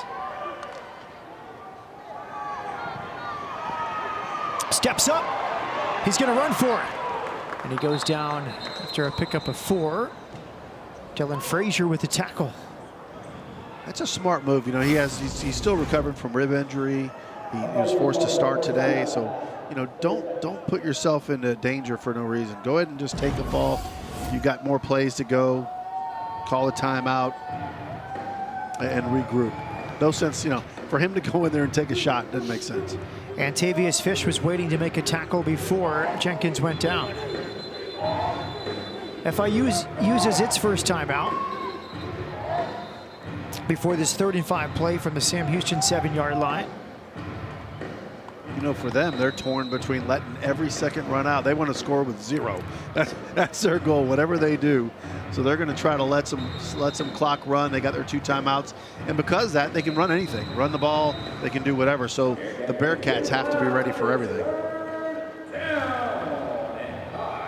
Alex Perry, 2 touchdowns today, goes off to the left. He's the lone target out there. 4 wide receivers are off to the right. Empty backfield for Keyshawn Jenkins. 3rd and 5 from the 7. He's rolling left. He's going to throw it to Perry. Instead, the other side of the end zone. Good coverage all across. JoJo Stone, the intended target for FIU. There's a flag on the field. I'm not sure. May have been defensive holding. An eligible receiver downfield. Offense, number 65. 5-yard penalty. 3rd down. Julius Pierce called for that.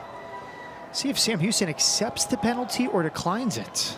You would think they would decline the penalty and make it 4th down. Yeah, I would think so too, and then you make them settle for a field goal try. And again, because the Panthers offense is so, they can score at any time. Phil Longo is getting some clarification from the referee. Sam Houston has declined the foul. 4th down. And they will decline the penalty as expected, setting up a field goal try here. And now the offense will jog off the field with disappointment. They wanted to go for it there on 3rd down. I think he walked over and said, hey, it's my decision. I'm the coach over here. I'll decide if I want it or not. Let's get this straight. Noah Grant just missed from 54 yards. This one is much easier from 25 yards. 1 for 2 today. This is dead center for Noah Grant.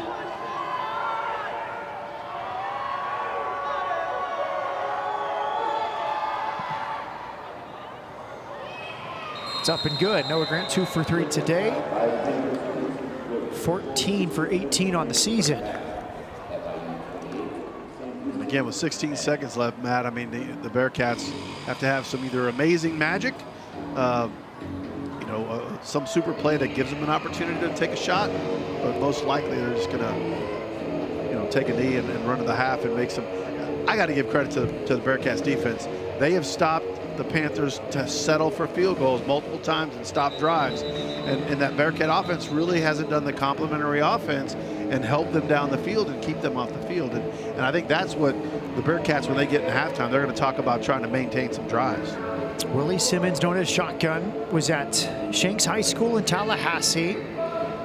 He's 72-59 as a head coach. Tremendous record. He won the HBCU national title with Florida A&M 3 years ago. 9+ wins in all 3 years at Florida A&M. Was the running backs coach at Duke last year. They went 9-3. He was a marketing major at Clemson. He talked about one of the case studies they studied at marketing was Blockbuster, how they didn't evolve. They watched Redbox beat them at their own game, and he said, now with the transfer portal, I have to evolve as a coach and understand it's a two-way street. Here's the kickoff return from Tim Burns Jr.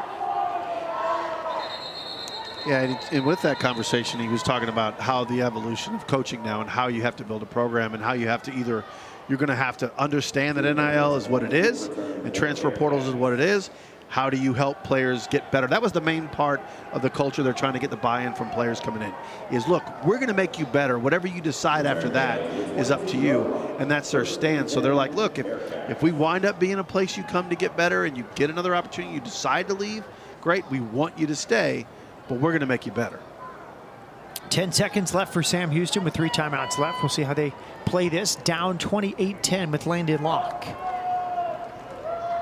Hand it off. First down pickup.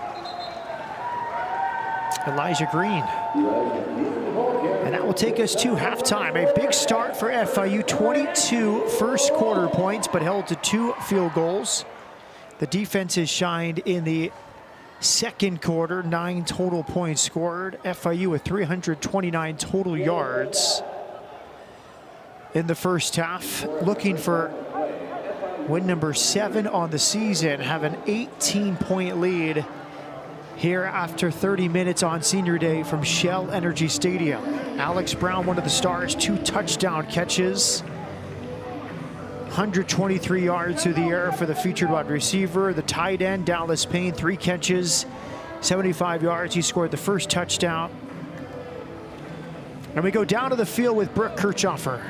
Coach, Kewan Jenkins has lived up to his nickname, being lights out in his first time back. What have you seen from the offense with him leading the way? Well, we've moved the ball. He's made some plays. We just got to score touchdowns in the red zone. Got down there a few times and settled for field goals. We got to score touchdowns. We turned it over down there one time.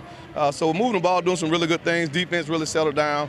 But again, we got 30 more minutes to play, and this team's going to come out with a lot of fights, so we got to be ready. You kept Sam Houston's offense out of the end zone in the second quarter. What's the message to the defense at halftime? Well, just don't give up big plays. Keep everything in front. Tackle. We finally settled down and started stopping the run, which has got to be a staple for us.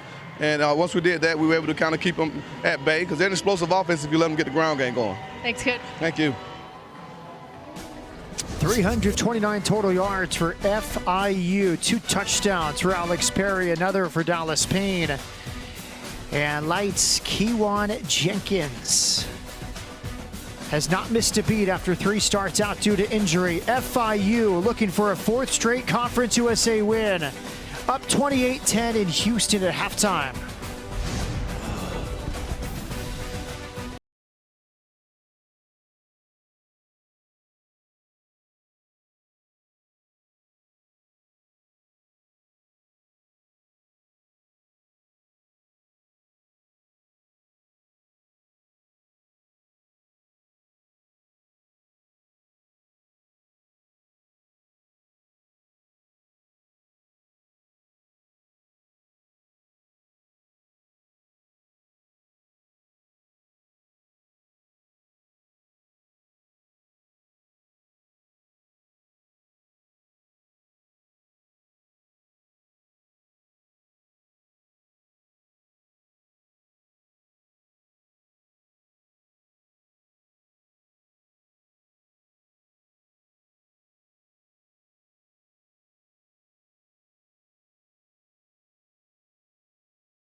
Sam Houston Band on the field at halftime on Senior Day.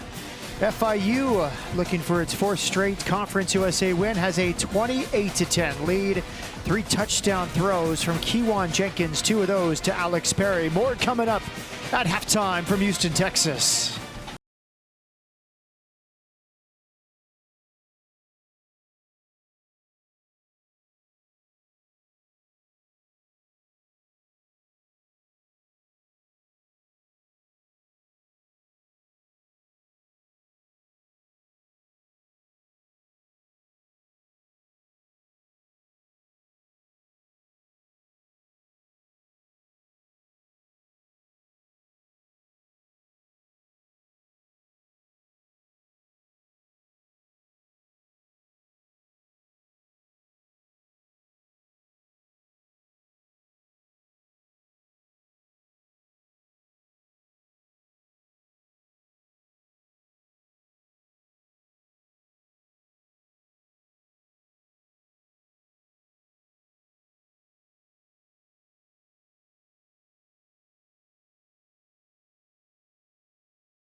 Halftime at Shell Energy Stadium in Houston. FIU looking for another win in this breakthrough season, leading 28-10 over Sam Houston at halftime. The Cat's Eye Podcast is the official Sam Houston Bearcats podcast. You can find it anywhere you listen to your podcast. Here is a snippet from a recent episode of Cat's Eye. Against Delaware this weekend. We finally got it rolling. We're on our second win of the year. There you go. We got our first home game win and our first conference win against Delaware. So that was big for the team, just getting everything going. We're trying to win out these next 2. The travel was good though. I feel like the energy of the team has been picked up. The morale. For sure. We've never been really down. We've kind of kept our head down and kept going. But I feel like this win was pretty big for the program and just everyone as a whole. How would you say the vibe was during halftime of this game? Well, we went in this game at half. We were doing pretty good. We came out in the game. We started 3 and outs, so their offense wasn't getting anything. And this is one of the best offenses in Conference USA. So, Wow. so yeah, holding them down and just going in the locker room, staying focused, making sure we finish the game because that's been a big thing of ours, finishing. We almost lost, as you saw, so it was a close one. But just staying focused was a big vibe in the locker room. I'm not really like a baseball fanatic. I know about the sport a little bit, but what goes into recruiting a player? What do you look for in I'll say a shortstop or a pitcher? What goes into? We can get more specific. I'll say pitcher. And I think every coach would sit behind the mic and say, "Oh, we want to know." We want to know what type of kid he is and stuff like that. And yes, we're going to do that. We're going to dive into the makeup of a kid, but at the onset, you got to have talent, right? Okay. You got to look the part. You got to look like a college athlete. Be able to do what you're supposed to do. Exactly, right. I mean, you got to have a tool, right? And, for baseball, it's a 5-tool athlete. Mm-hmm. If we can find kids, at our level with 3 tools, 2 to 3 tools, and then we can develop the 4th and the 5th, we feel really good about it.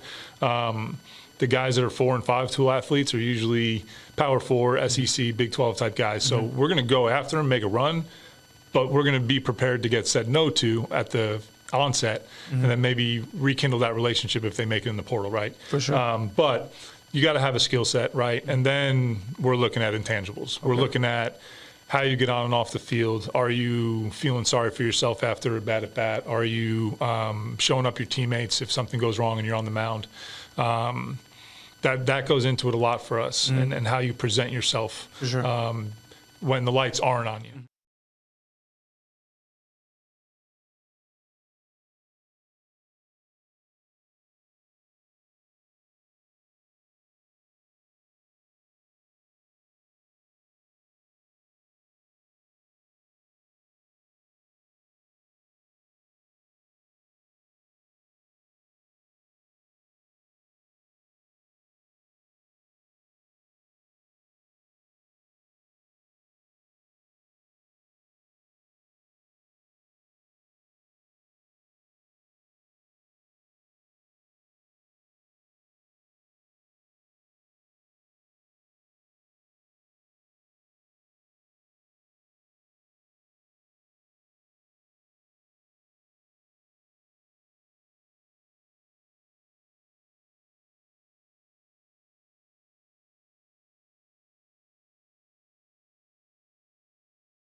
First half stats, FIU, a very balanced attack all season. They've shown it today, 329 total yards, 104 rushing, 225 through the air. Yeah, and again, they're doing it on all cylinders. And again, when I look at it, the thing that bounces out to me is that they're even in rushing yards. And the Bearcats kind of abandoned a little that run. And I think that really stunted their passing performance, because now all of a sudden they were in coverage mode. So I feel like they're going to probably try to get back to that rushing and see if they can help that defense along. But again, we knew that the Panthers offense was electric in big plays, and I think they have 6 or 7 over 20-yard plays today. And of course, they are taking care of time of possession as well. Phil Longo wants to get his defense off the field, but 0 for 5 on third down. Very tough for Sam Houston to stay on the field with its offense. But again, the only other thing I'll really say on that is that their defense stepped up and made them only settle for field goals. This was a highlight of the first half. Lights, camera, action. In the back of the end zone, Alex Perry, one of 2 catches.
Halftime here at Shell Energy Stadium in Houston, Texas. FIU looking for its 4th straight win in Conference USA, leading by 18. Great to be back with you, Matt Peterson with Jorge Vargas. What did you make of the first half?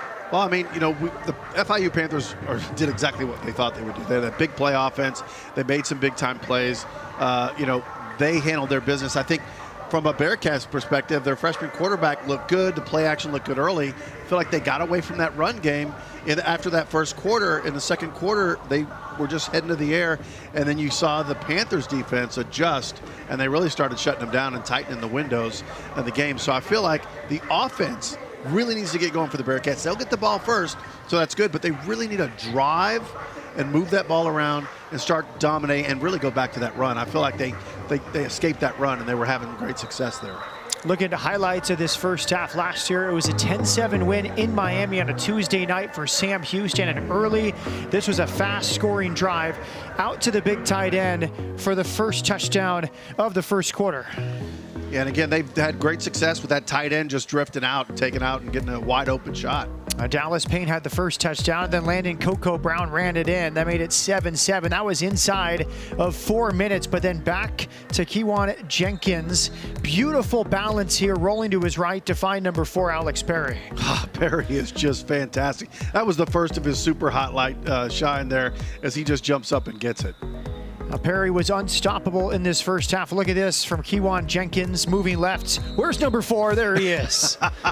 You go get him, and then you say, my friend, go get it, get the end zone. And he did just that. I mean, great job zigzagging his way into the end zone. 2 stiff arms. This was a 2-point try after a Sam Houston penalty. Untouched into the end zone for Keyjon Owens. Yeah, he got in there, and again, they went for 2, and that sets the points up right there. And again, you know, for FIU, they were really able, in the first quarter for sure, they could do anything they wanted to do offensively. But the Bearcats defense, I am really impressed with the way they held it down. This score could be a lot more lopsided if that defense didn't stop them and settle for field goals. Here's the kickoff from Noah Grant. It's a touchback. And let's go back down to the field with Burkerchoffer. Phil Longo told me when he got into the halftime locker room, he wanted to appeal to the guys' high character and adversity that he has seen from them all year. He just wants them to play a really good half of football. Said, look, it's 0-0. Take it one play at a game. And for quarterback Landon Locke, he said he's been happy from what he has seen in terms of moving the offense. He's missed a few shots, wants him to be better on first and second down. Matt? Thank you, Brooke. Good stuff. 27 seniors playing their final game today for Sam Houston, trying to end with a 3rd straight winning November for this Bearcat football program. Landon Locke, 1st and 10. Down the right sideline, and it's thrown behind Chris Reed. To a little bit on what Brooks said, I love the way the coach just talked about. Look, honestly, when you're having a game that you want to come back, you can't do it and get all points. You got to play, each series, and really just work on each success, each play. Like even, that play didn't connect. All right, it's 2nd down now. Let's be present in the play we're in and not scoreboard watch, and let's look for execution and success on each individual play. 2nd and 10 after the incompletion intended for Chris Reed. Locke hands off to Elijah Green. Green has another 1st down. He's up to the 37-yard line. Elijah Green has been the 3rd back today, and he's had some big runs. Shamir Sterling with the tackle. Yeah, again, back to that run, and that run, they gotta just dine in there and feel good about that run. Again, the offensive line is created. Look at the hole right there, and he does a good job of seeing it and exploding into it, not taking his time to get there. McGrew combining with Sterling for the tackle of Elijah Green. Sun coming out here in Houston, Texas. Play action, looking deep down the right sideline, and it's intercepted. Victor Evans III wrestled down after his INT. Intended target was Tim Burns Jr. Yeah, and Chris Reed truly didn't know that ball was coming his way.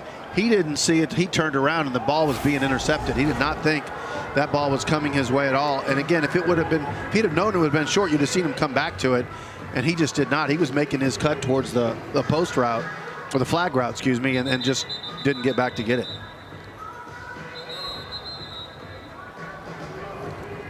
Chris Reed with the tackle after the interception from Victor Evans III. It's his 1st INT on the season. It's actually Tim Burns Jr. who made the tackle. Victor Evans III has made some plays today out of Opelika, Florida. Monsignor Pace High School. Play action. Wide open and a 1st down. Kyle McNeil joins the party. His first catch today. He showed off a little dance move there once he caught that as well, Matt. Watch this. He's like, yeah, what you gonna do? Do you want to get down? Watch this. Boom, boom. Shakes inside and slides in for another 3 to 4 yards. And that's the challenge now for Sam Houston. They're so worried about the big play threat that they're giving that underneath option there. Easy first down play. Catch for Kyle McNeil. And again, the defense gets put under pressure as soon as they come out at the half, Matt. I mean, that's just tough on them. 18-yard pickup, another play action, looking right again. Now throwing over the middle, beautiful throw. Incomplete. Intended target was Jackson Verdugo. Well, that would have been an amazing catch right there because he was stretching out over the top of the defender to catch that ball. And you can see he got it for a little bit, just could not hang on to it. Player down for Sam Houston. It's C.J. Johnson, the fifth-year senior out of Little Elm, Texas. Will step aside. FIU up 18 early in the third quarter.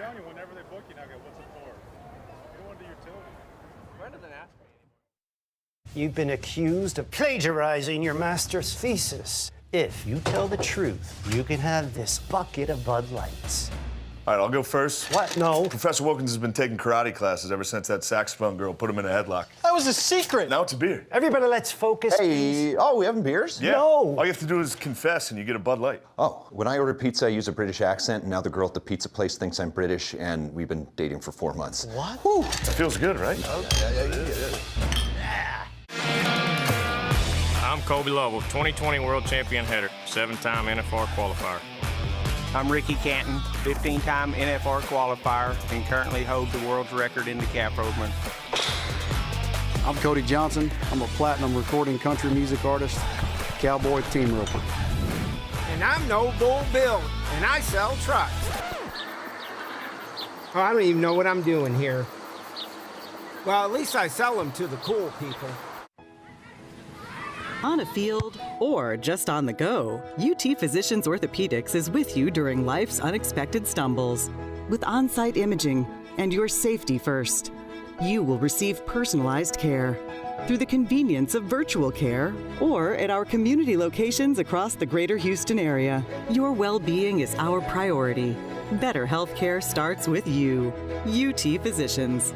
Call us today. Welcome to the charming town of Huntsville, Texas, where the echoes of history resonate in the hearts of the present. Nestled among the lush piney woods, learn about the life and legacy of the famous Texan hero at the Sam Houston Memorial Museum. Whether you're a history buff or searching for that small-town hospitality, Huntsville has it all. Gather round and savor the true Texan spirit in Huntsville. FIU looking for win number 6 on the season, a 18-point lead early in the third quarter.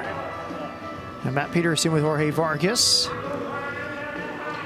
Kewan Jenkins dancing here, the constable doing his job, making sure everyone's being safe and orderly. That's community service right there, right? He's making sure everyone's happy. You never know what you're going to see when you come for a little football game 2 days after Thanksgiving. And again, the weather so far is helping us out here and getting a nice little window for this game to get through with some bad weather on the way. Kewan Jenkins, the bunch formation, hands it off to Owens. Kejon gets outside and is wrestled down. So the bowl game could present an interesting situation for shotgun Willie Simmons. Kewan Jenkins has been awesome today, but you have Joe Pizanski who got them into bowl eligibility with 3 straight wins. Maybe you give each quarterback one half. Yeah, it's a tough way to have a 2 quarterbacks that you feel like can bring you wins. And certainly today they haven't seen anything why they wouldn't want him to play as well. So Jenkins. Pizanski's out with a toe injury today. On second down, back to the ground for a short gain. Jenkins has done a good job of not forcing the ball. He had that one bad pass, but for the most part, he hasn't forced it. And again, you know, they've done a nice job of mixing in that running game. I would imagine you'll see a little bit more run. They got 2 running backs that can still flash, and the Bearcat defense, for the most part, has held them in reasonable check, considering how good those 2 guys are. So again, that Bearcat defense, I feel, has really been, you know, doing a pretty good job of holding up. 4th and 3. Kewan Jenkins from the shotgun. Hands it off. It's Owens. And he is stopped just short of a first down. Sam Houston will take the ball over. The defense does the job again.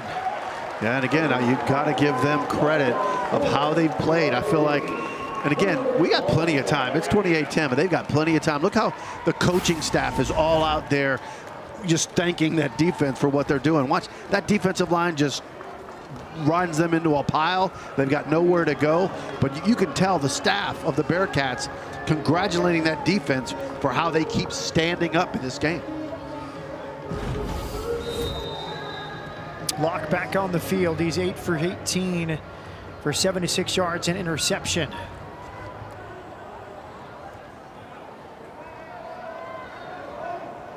Brown back on the field in the backfield. Play action and a sack. Locke goes down. Wow, that was a sack machine right there coming at them. They just brought more than they had to block. Watch how they just absolutely flooded.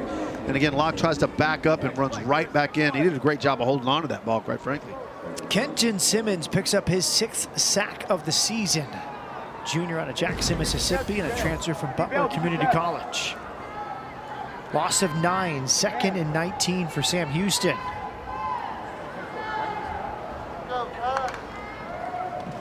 Handed off to Coco Brown, short gain.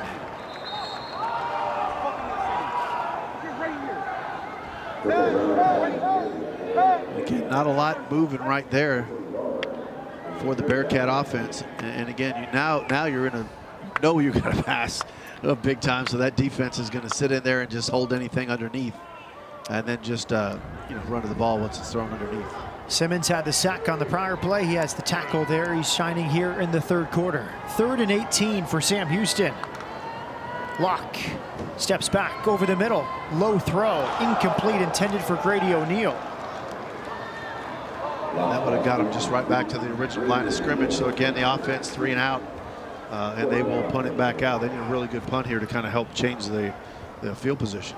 Josiah McGrew in coverage against Grady O'Neal. Sam Houston went right down the field. First possession took about 2 minutes, and it's been a very different offense ever since that first drive. Yeah, no, and again, the play action opened a lot of things up. And really, Coco was a big star in that, and really he hasn't run a whole lot since. A fake punt. He's thinking about it. He's going for it. Can he find the first down? He has. A great fake from Sam Houston. Nobody was spying the punter. And it's first down, Sam Houston, the Australian Curtis Durant. Did you watch him like, Coach, can I do this? I'm going. I see it wide open. Can I go? Can I go? Well, watch him here, his decision making. I'm going to punt. No, I'm going to run. Coach, I guess I'll run. No, I'm going. And then right there, it's like, hey, he almost stopped and punted it right there. And then he just ducked his head and went in. Excellent block there from Eli Wallace, the lead blocker. Special teams play for Sam Houston gives them 1st and 10 from the 48. The highlight of the season for the freshman from Melbourne, Curtis Durant, handed off to Coco Brown. He picks up 4. A great recovery tackle. Yeah, and I don't think that was a fake punt by design. I think it was a fake punt by opportunity. And again, he just saw it, and he's like, because you saw him kept looking to the sidelines, like, is this okay? Dante Anderson with the tackle. Now back to Coco Brown. Helmet comes off, but a tackle is still made. A lot of Coco Brown here in the 3rd quarter. And I think that's a pretty good recipe. That play didn't pan out, but I think Coco Brown has certainly got some explosiveness in us. Now they're in a big 3rd down here. Jermaine Carter with the tackle there for FIU. Sophomore from Miami. 3rd and 8 from midfield. Locke against a blitz, steps up, and he's wrestled down. Another sack. Keegan Davis brings him down, and that brings up 4th down. Yeah, the Panthers defense they know what's going on, Matt. And so they're able to pin their ears back and just start letting it rip. And that's why you see them getting more in the backfield than they were earlier in the game.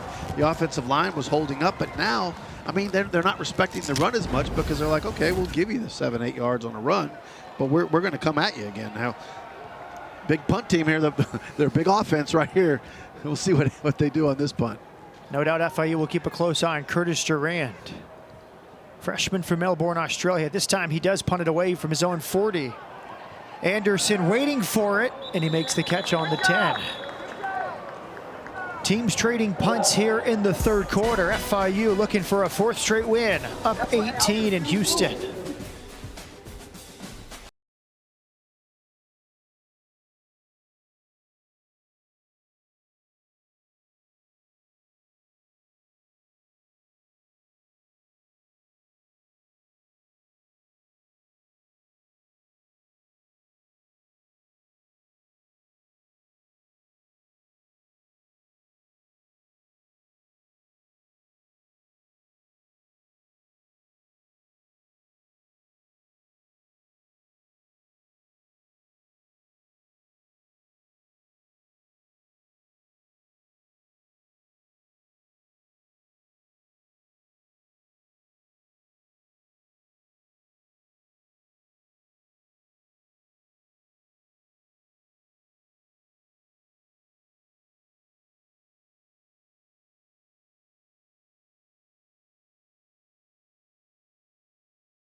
Hunter Watson out with injury tonight, but he's a 5th-year senior from Salina, Texas, and has had an excellent career. Over 1,000 passing yards plus 5 touchdowns before his injury. Yeah, you know, he's got to be just really upset he's not out here today, being able to end things on the field instead of off the field, but he's done well for the Bearcats in his career. 17 touchdowns in his Sam Houston career after transferring from Iowa Western Community College. Some of his best moments with the Bearcats as we honor him and his 26 fellow seniors. After the punt, FIU takes over with Jenkins. Handing off up the middle, big gain past the 25-yard line for Keyjon Owens. 13th carry for Keyjon Owens. He had a 21-yarder earlier. This one was a first down run. He looks like he's ready to eclipse 100 yards once again. He has 85 yards after that 14-yard pickup.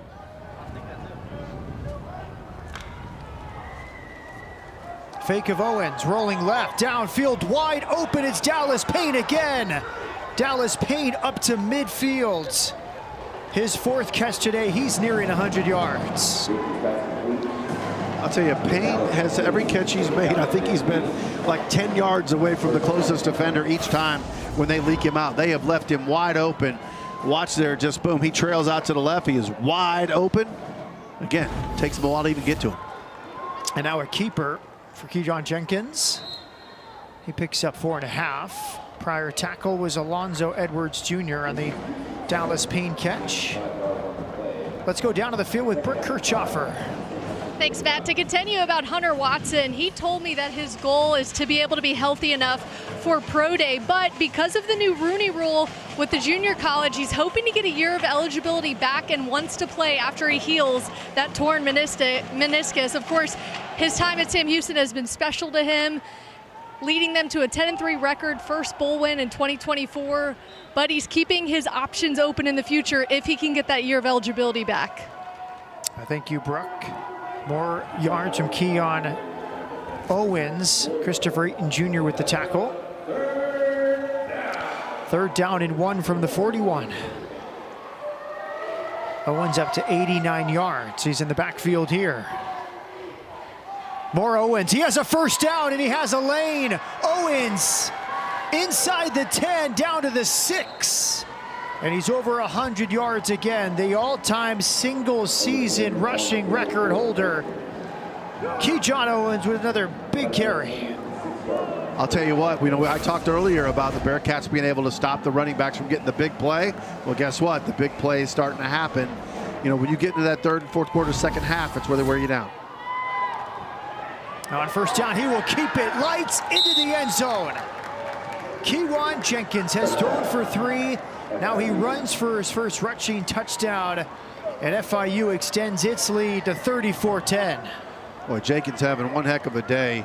268 yards in the air, 3 touchdowns, and now 47 yards rushing and a touchdown. That's a heck of a day. The play action, Sam Houston's had no answer for it on this drive, Jorge. Every time they've bit on the pass, there's been someone wide open. That time, they bit on the handoff, and they left number 1 all alone. Yeah, well, I mean, the Panthers did a great job of mixing things up. Another point after touchdown from Noah Grants. All FIU on senior day in Houston.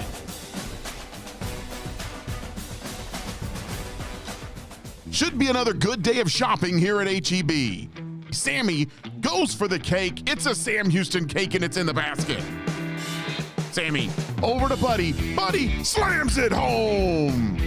They're going for tortillas. It's going to be 3. Sammy now looking for some help in the meat department. He's got it. Sammy, not 1, not 2, not 3, 5 bags, a new school record. Add a little fresh fruit and let's check out. Another win for Sammy and Buddy.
You are at the center of our care, offering more locations that put you closer to advanced medicine, providing virtual office visits with your own doctor, and primary and urgent care when you need it, where you need it, and how you need it.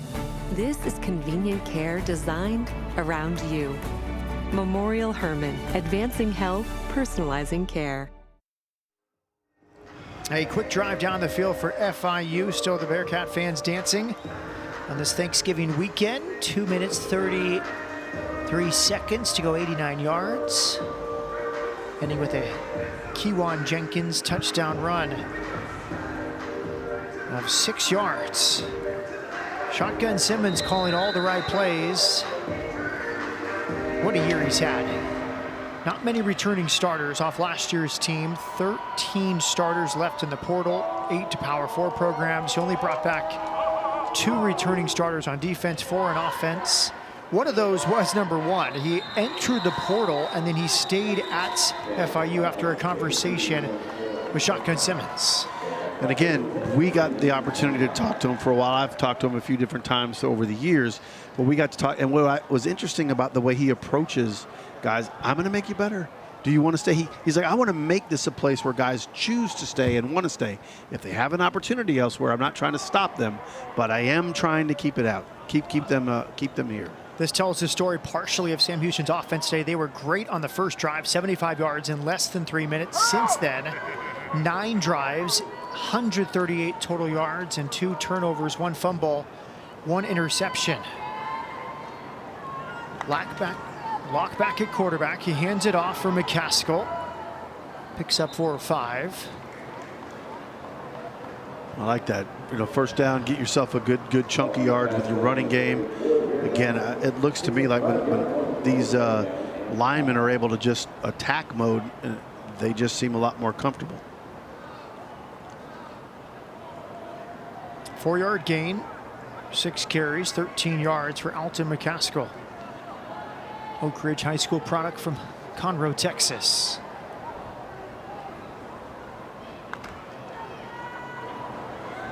Locke gives it to McCaskill. And he has a first down. 2 carries, first down here for the Bearcats. Victor Evans III with the tackle. And McCaskill did a nice job of watching that end and know exactly where to position himself. He kind of leaned like he was going to come off tackle, bounced out just a little bit, and was able to create that first down. And again, Bearcats looking like they're going to be methodical in attack. 1st and 10 for Locke and the Cats. Back to the ground, he breaks the tackle. It's out to McCaskill. Pickup of 14 and a Sam Houston first down. Josiah McGrew with the stop. McCaskill kind of has that Eric Dickerson kind of look, how he stands right up. Look how straight up he stands, and he just runs tall, but his legs are always churning. So he's a pretty big target, but boy, he attacks the hole. And he's a big guy, and he attacks really well. McGrew with another tackle. 6'2", 210. All runs on this series for Sam Houston. Play action, intercepted. What a stop in the open field. He eludes the quarterback, but then steps out of bounds. Shamir Sterling with the interception, and he wanted to take that back to the house. Oh, he sure did. But you know what? He was just hidden underneath. The quarterback never saw him. See how low he is? And then he just kind of spries back in the lane there. That was a tough one on the quarterback because he was just hidden underneath, couldn't be seen. And when he threw that ball, he just jumps right up in there and gets the interception. But you know he wanted to take it to the house, Matt, for sure. Shamir Sterling's had a day. His first interception after 2 tackles. Back to the field with Burkert Joffer. Well, Coach DeWitt tells his guys, clean minds make for fast feet, and it showed there defensively. He said he wants his guys to be able to understand the defense, doesn't want them to just memorize what they are doing, but conceptualize it so that they can make those quick adjustments in game like we saw there. Good stuff, Brooke. Kewan Jenkins back in. I'm going to have Brooke give me some key points of how to keep my mind clean and clear and be able to focus up here. Doing a great job today, Jorge. I'm hanging in there. I don't So know about fast feet. Fast feet. Tackle there after a pickup of 4. FIU in business. Another carry this time to the left. Again, right there, that was nothing fancy about that Panthers offensive lineman. They just got hat on hat and then just drove, and the running back was able to just see where it's going and that's just zone blocking at its best. Everybody just take a step left, connect with people, and then just drive them up. Back-to-back carries for Anthony Carey. 3rd and 2 for FIU.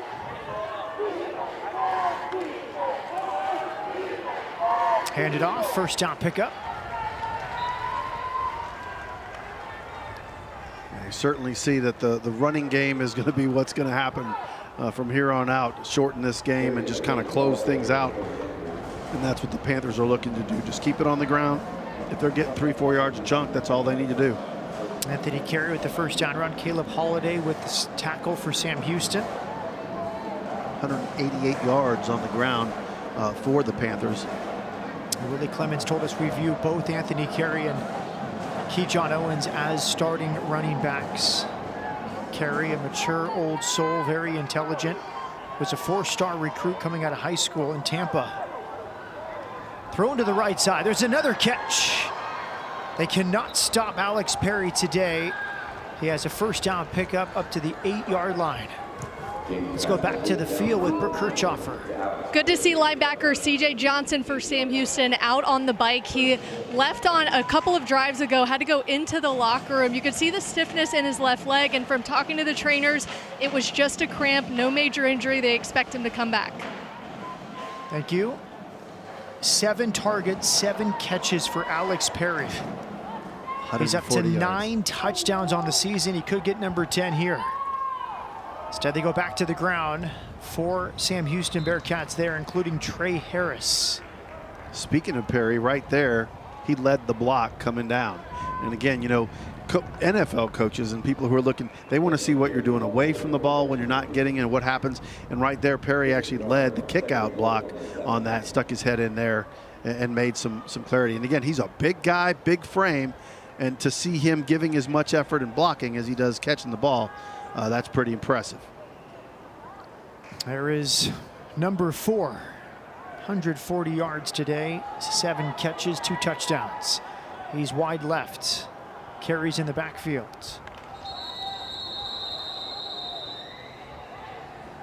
Timeout used by FIU before the second down FIU play. calls their first timeout of the half. 30 seconds.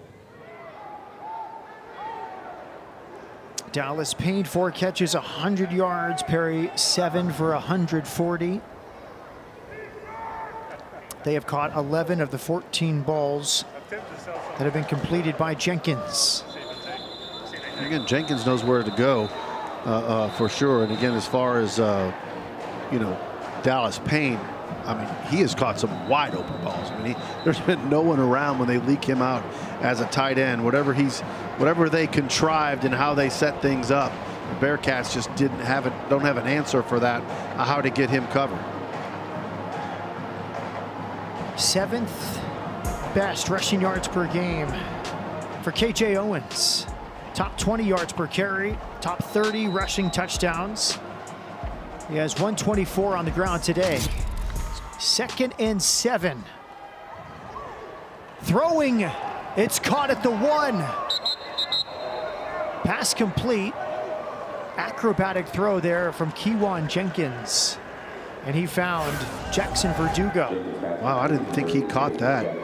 I thought that was a little bit out of bounds. But watch how he just falling floats it out there. We're going to see. Well, he's coming right at you. I didn't know if that left foot got down, but hey, it's a touchdown now.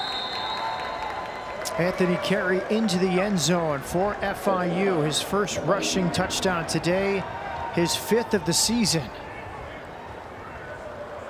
Yeah, the Panthers waste no time to see if they were going to check that catch at all. They lined right up and went for the touchdown and got it. They make quick work down the field, 7 plays, 36 yards, ending with this short run from Anthony Carey, who was the featured back on that drive.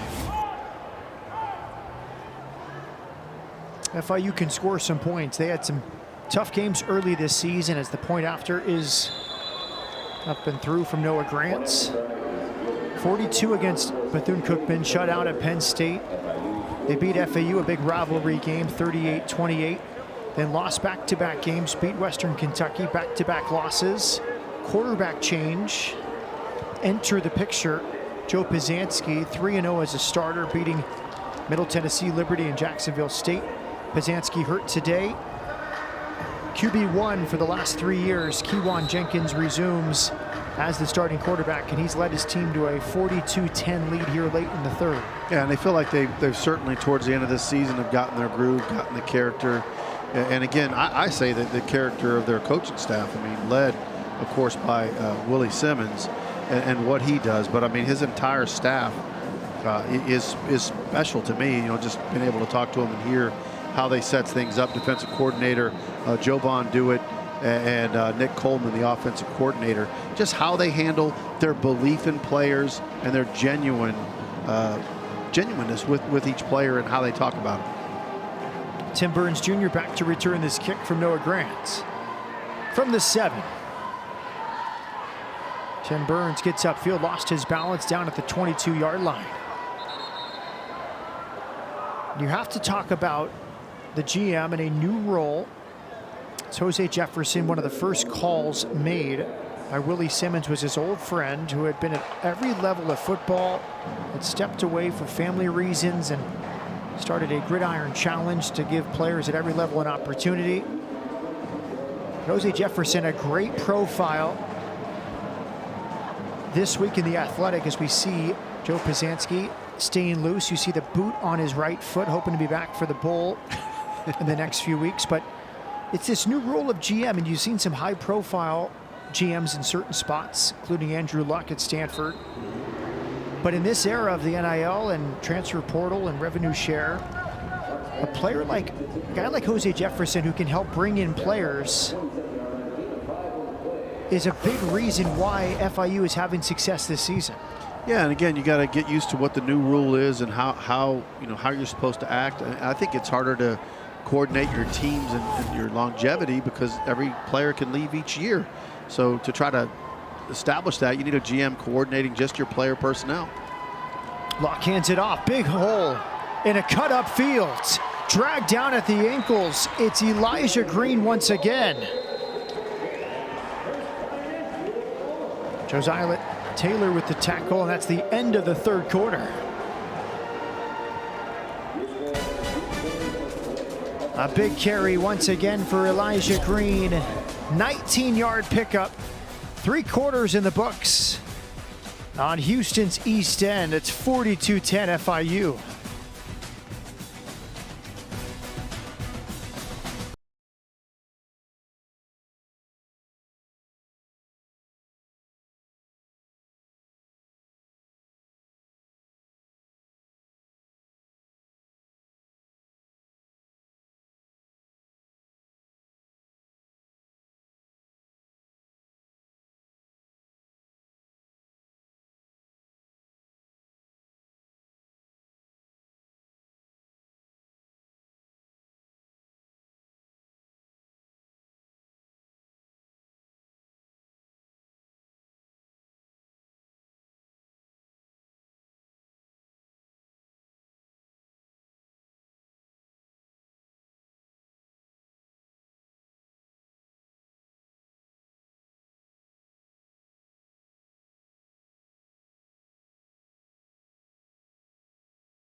Shell Energy Stadium in Houston, Texas. Conference USA football. FIU leading 42-10, in position for a fourth straight win. They haven't won 4 in a row since 2010.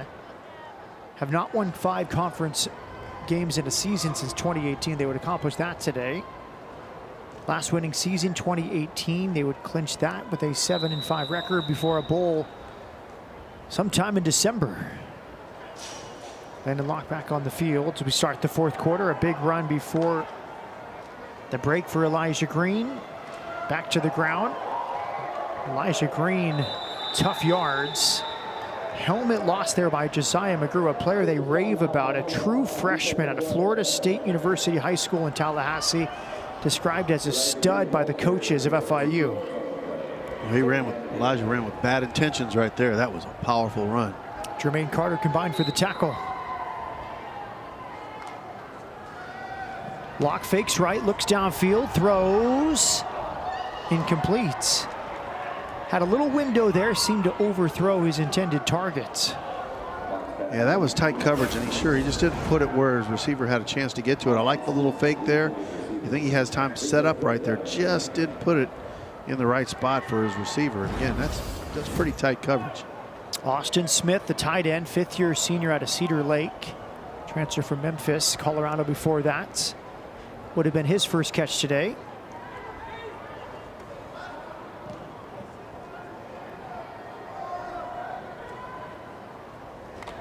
Now on 3rd and 8. Pressure from FIU. Big throw down the left sideline. Great coverage. No space for Tim Burns Jr. Yeah, no space and just too much air. Didn't give his receiver a chance to even try to come out and grab that one.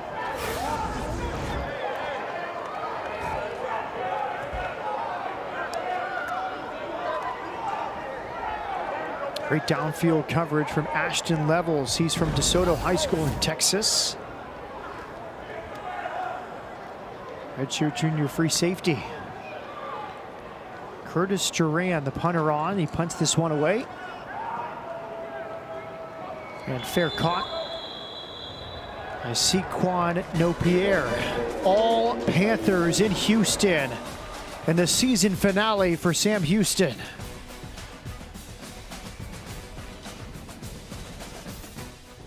It's hard to explain what this feels like. Moving piles of earth, towing up to 4,000 pounds, cutting millions of blades of grass. We could keep trying to put it into words, but nothing compares to experiencing it for yourself. You just have to get in the seat. King Ranch Ag and Turf, built on tradition, driven by excellence.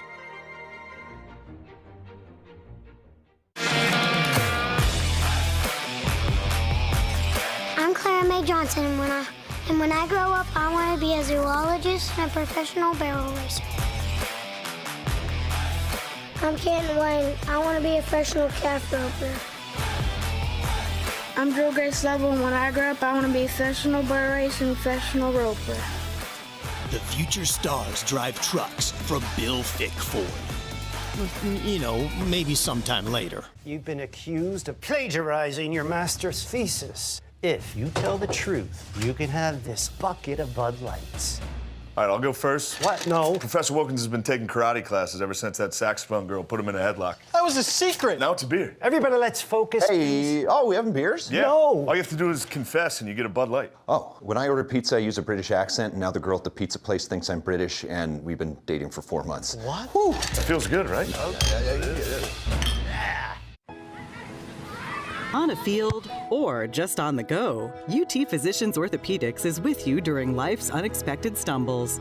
With on-site imaging and your safety first, you will receive personalized care through the convenience of virtual care or at our community locations across the greater Houston area. Your well-being is our priority. Better healthcare starts with you. UT Physicians. Call us today. Shell Energy Stadium, temporary home for Sam Houston football. Bowers Stadium undergoing a large renovation. They will be back home next year. First home game at the renovated Bowers will be against Tulsa next September. They're going to be happy for that. That's going to be nice.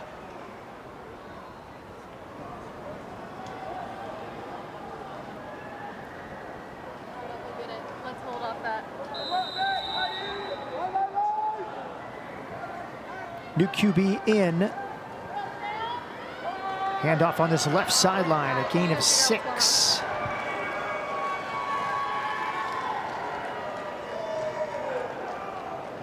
Clayton Dees, the quarterback, his first action this season.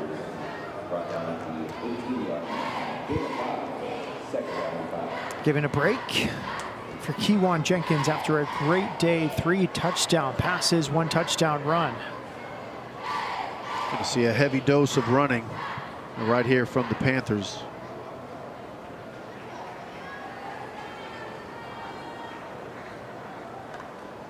Second and 5. Dees hands it off again. It's Devontae Lyons with another carry. Clayton Dees in the game. He's from Palmetto, Florida. Went to Palmetto High School, redshirt freshman. Didn't play at all last year.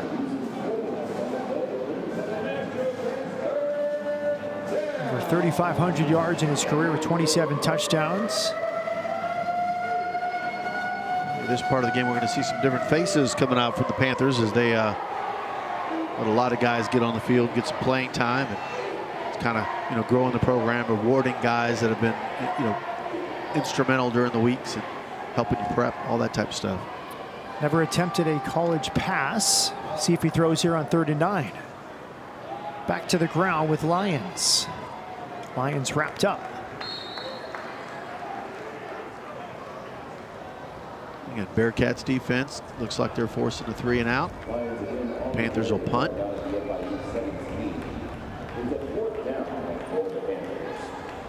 Tell you, that defense has worked incredibly hard today. Again, I mean, people will say stuff about, because again, the Panthers 481 yards of offense, but they've got some characters in there, and they just got stuck in some bad situations, but still battle all the way through. Iman Allen back to receive the punt from Trey Wilhoit, nearly blocked there by Sam Houston. Picked up by FIU. Would have been another punt block for these Bearcats. They had their first block punt since 2016 against TSU. It came in that Oregon State comeback win. They also had a kickoff return for a touchdown in that game. First time since 2017 in the road win against Oregon State. Locke goes out again. We saw DJ Bailey warming up. He has not played this season. Another quarterback option, but they're sticking with Locke in his 3rd straight starts. As Coach Longo mentioned to Brooke at halftime, is just, it's about the play. Play each play. Don't look at the scoreboard here. Just let it rip. Play action. He's looking deep down the right sideline. And a little tug at the end. Chris Reed was close to it. There was some contact. Not much argument from Sam Houston here. I'll tell you, he likes the deep ball. There's no doubt about it. He just rears up and cranks it down there. And really, the receiver doesn't even turn around till the very end there. And he was covered really well. So, I mean, just not a chance to be able to get that ball.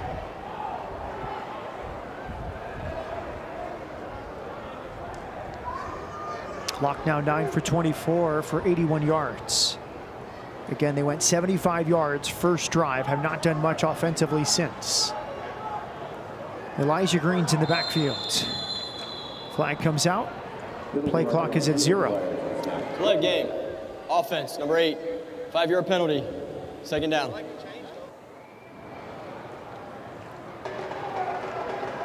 Sam Houston's 6th penalty today. Landon Locke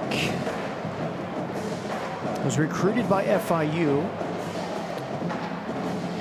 Shotgun Willie Simmons said that Sam Houston got a steal because he was injured his senior year with the torn ACL. But the quarterback FIU wanted, he chose Sam Houston, now getting a chance at the end of the season with another start. Play action, off to the left. His favorite target the last few weeks, he's found him again. It's Grady O'Neal. 4th catch today for O'Neal. And I like that, kind of don't go deep this time. Give you something intermediate. Allow your, get a completion. I think that at this point, you just need some completions and create some positivity on the offensive side of the ball. Sam Houston's 0 for 8 on third down. They have a 3rd and 9 here. And really, you have 2 downs here to get a first down. They're going to go twice, Matt. So, really, you just want to get 5, 6 yards here. Lock. Looking over the middle. Open man, it's O'Neal again. O'Neal's 5th catch, and it's the first 3rd down conversion today for Sam Houston. Well, O'Neal took a shot in the back there as he got hit. You see he's hurt his back, but he is working. He did a great job of sitting right in the zone and then just opening the numbers for your quarterback to see you really well. Yeah, watch that knee just kind of pound right in the back. You see him go, ow.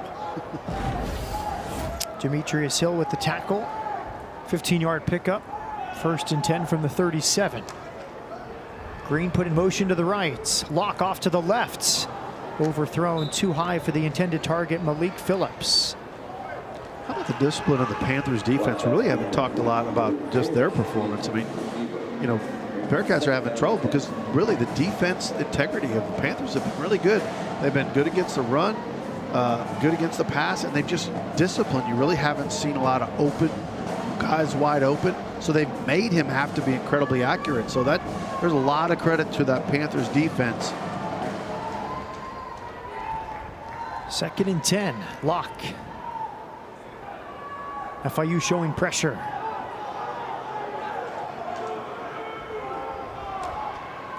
Lock, option play, finds Elijah Green. And Green near a first down. First time we've seen that option today. What a good looking wrinkle that they put in right there. And again, that was a weird spot. I feel like it was about 1.5 yards short of the spot on that ball. Demetrius Hill with the tackle, 3rd and 1. RPO there, and it's handed off. He does have a first down. Pick up there for Elijah Green. Coco Brown returns, replacing Elijah Green. Well, Green did a really good job as he's been in there. 93 yards rushing for Green quietly, just getting things done.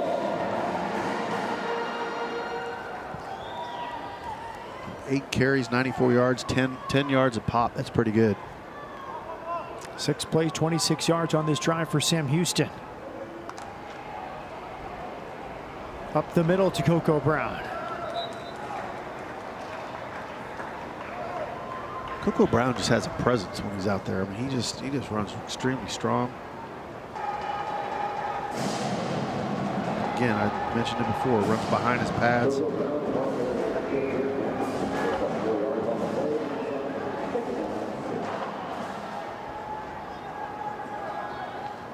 They're putting O'Neal in motion a lot. They found him on this left sideline here. He has 1 blocker, but good team tackling there. It's Percy Courtney Jr., the junior out of Western High School in Miami, with the tackle for loss. You see how that defense just does a great job of coming down the line of scrimmage, right? They're just not going to let anything happen. They're not coming up the field creating gaps.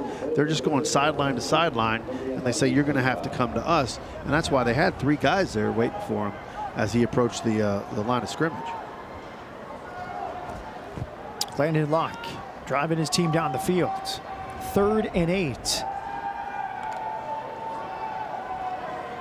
He steps up. Catch made by O'Neal again. He's immediately tackled. The ball comes out, but he was stopped with his forward progress.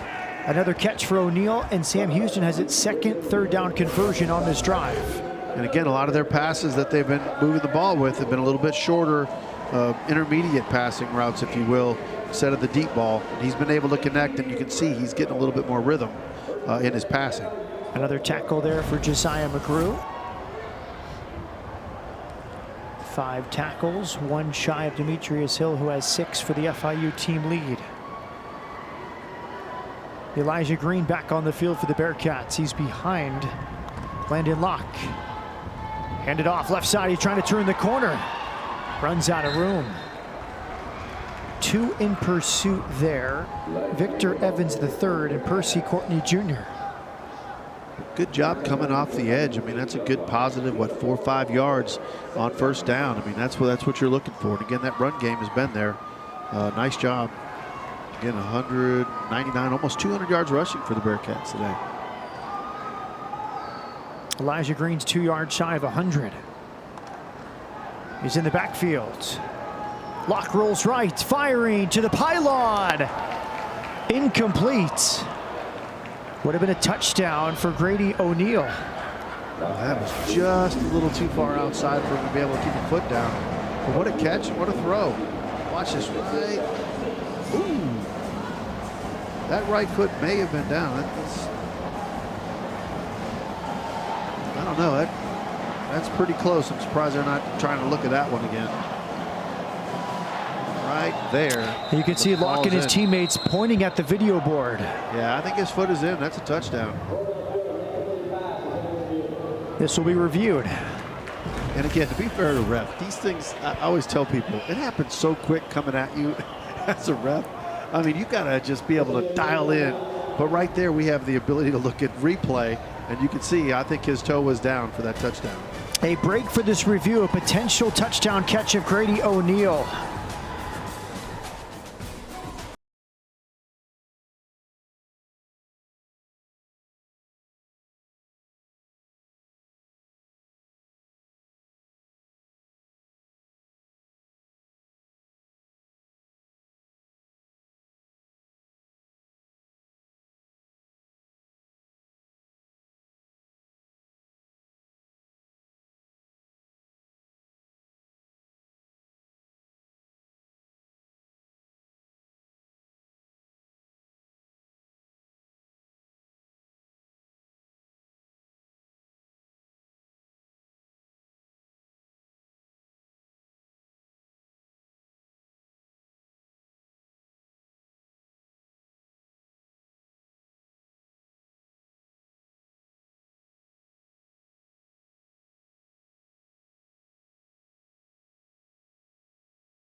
Grady O'Neill, the referees looked at it and they saw this foot was in bounds as he makes the catch. It's his first touchdown catch of the season, and it's his 8th catch of the day for a 70-yard day for the Wisconsin transfer.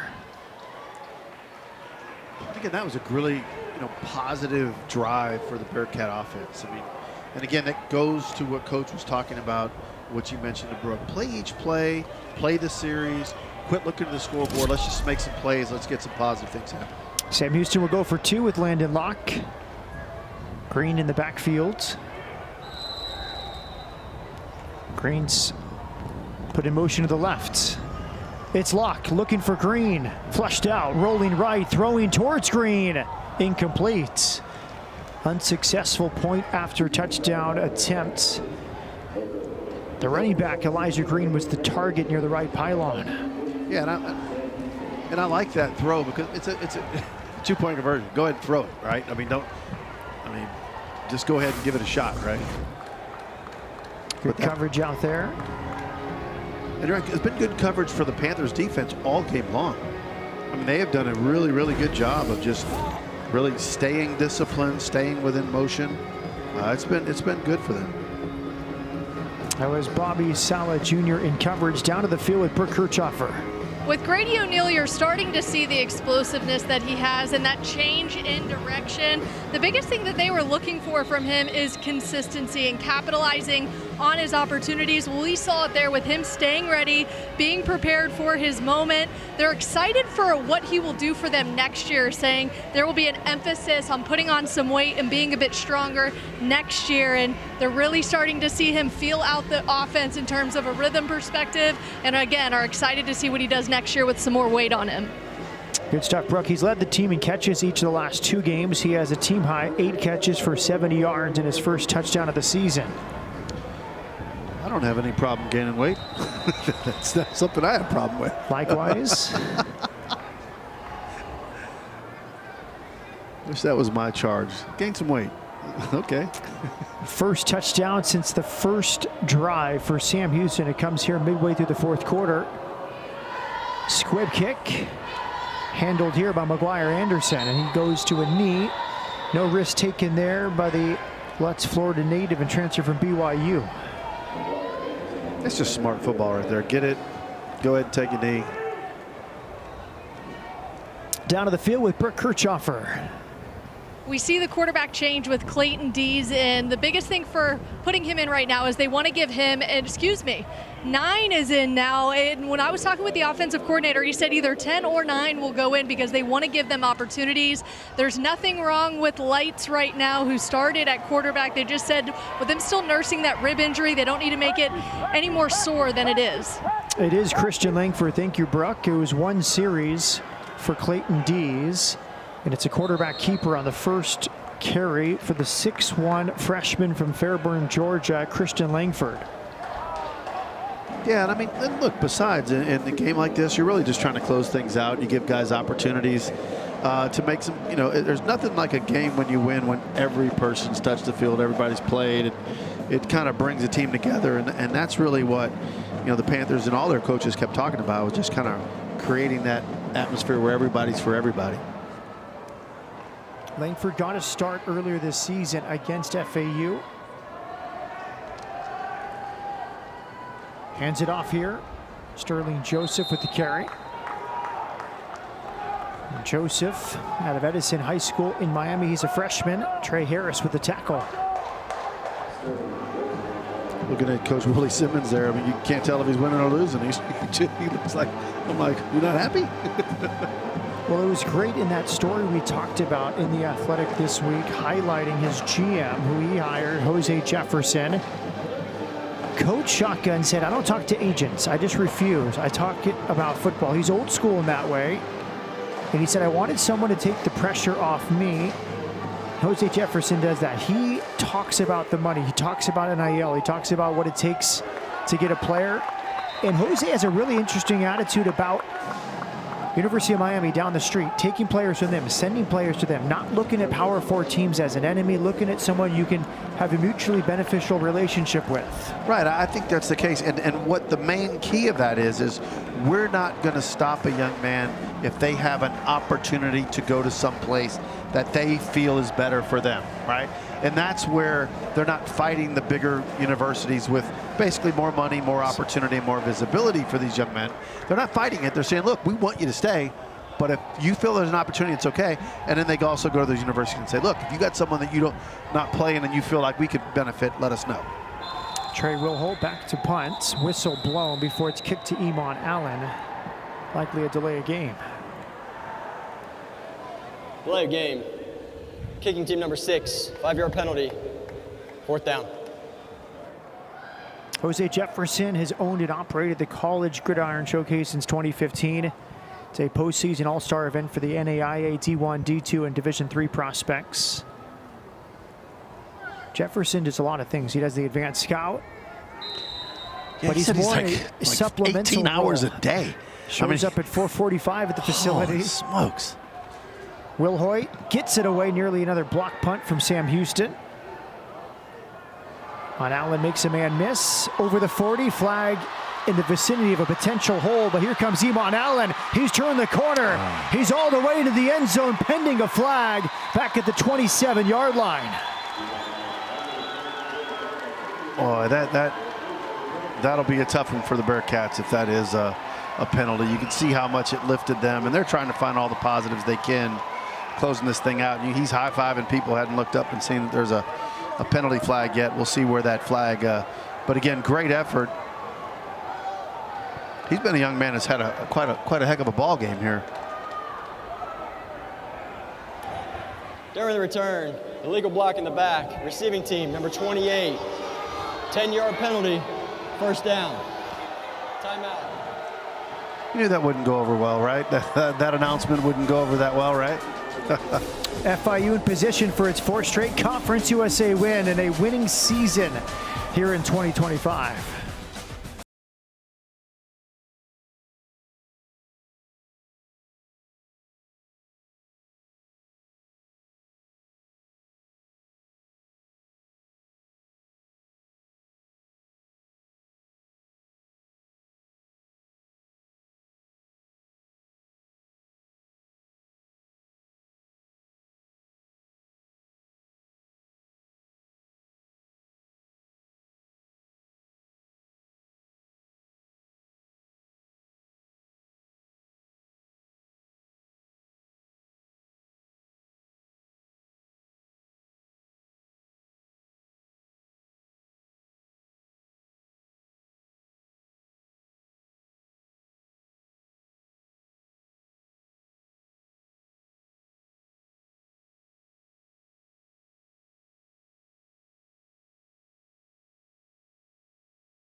Kiwan Jenkins, his first start since Missouri State.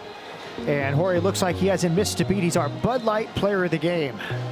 He did it all. I mean, 291 yards in the air, 3 touchdowns. That is getting it done. Finds his big man, his big player. And he did it all. Did it on the ground as well. I mean, he just, look at the buy time in the pocket, making the plays. He did everything. Right here with a big run, big play offense, big play quarterback stepping in. Every coach we talked to said he was the biggest cheerleader for Joe Pizanski, who took his job as the #1 quarterback following Kiwan Jenkins' rib injury. And now they reverse roles. Pizanski cheering on Jenkins after Pizanski's toe injury suffered last week. You know, that's the tough part about any team, right? Obviously, individually, you want to do great, right? You want to be the best player you can be. You want to contribute to a lot of stuff.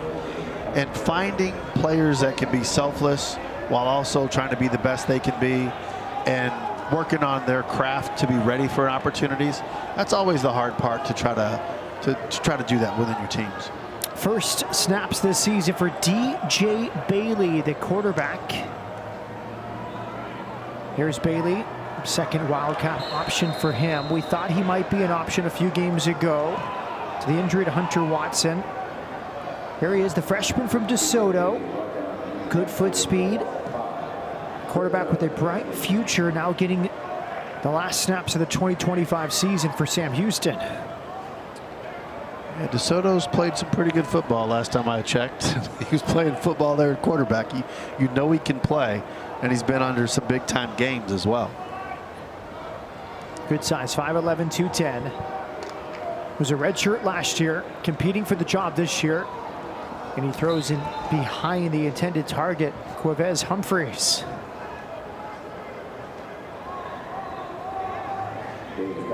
Was a finalist for Mr. Texas Football by Dave Campbell a few seasons ago. Led DeSoto to back-to-back 6A Division II state championships in 2022 and 2023. Like I said, He's played some good football. Punt time here for Curtis Durand. You're just more technical. I'm more bland. You say it in simpler terms. Sequan Nopierre back to return this punt. He calls for a fair catch at the 40-yard line. FIU continues its tremendous season. It looked a little bit bleak at the end of October, but now this November to remember, as they're dubbing it, in position for a 4-0 November. And care to have a bold projection, Jorge Vargas? You're asking me to think the unthinkable. It's hard to say right there. Perhaps the Cure Bowl. The Cure Bowl ODU would be the interesting. ODU or the Raging Cajuns. And that would be in states. My guess is the Boca Raton. Or Kyle Bonagura of ESPN, Boca Raton Bowl. Yeah. Coach Shotgun said, hey, we don't really care where we go. We know that the FIU Nation will travel. There's a big hole up the middle. Look at this run. Looking over his shoulder all the way into the end zone for a touchdown. It's Sterling Joseph, the freshman from Edison High School, with his first college touchdown. I was going to say I would have been shocked if he'd have taken a knee somewhere in there to just let the clock keep going. He's like, no, I'm going for 6. Try and stop me. And again, what a hole right there. Boom, it opens up and he just explodes right through it. And it is a track meet right after he goes through that hole. You have KJ Owens, you have Anthony Carey, you have Deontay Lyons, the next great running back for FIU. Look, might be Sterling Joseph. 61-yard run on the first play of the drive. That may be the 10th biggest play, over 20 yards, right? I mean, it's somewhere right in there. They had 7 at halftime, point after touchdown. For Noah Grant makes it a 49-16 lead for FIU. And again, I mentioned that because it's unusual to have a team that has, they were 9th in the nation on big plays, and they had several coming into this game, and now with they had 25 plays over 20 yards, and they were 9th in the nation. And they may have had 9 to 10 today, so that means 30 plays over 20 yards. Down to the field with Brooke Kirchhoffer. Thanks, Matt. FIU is just playing with more juice this year under Coach Simmons, and the culture change and the shift at FIU. The guys say it's a lot more fun. It's a warmer environment. They're not afraid to make a mistake now. Coach Simmons' biggest philosophy was we need to have a desire to excel and no fear of failure. They're criticizing the performance, not the performer. And the biggest thing for the coaches is they have an open door policy. They are approachable, and they have loved on these kids. And now these kids are loving on these coaches back. Great stuff, Brooke. We had video come out this week of senior day at the hotel from all the seniors. All but 2 spoke. They had a limited amount of time, but a lot of emotion. You saw it from up and down the roster, including KJ Owens. A lot of guys coming to tears.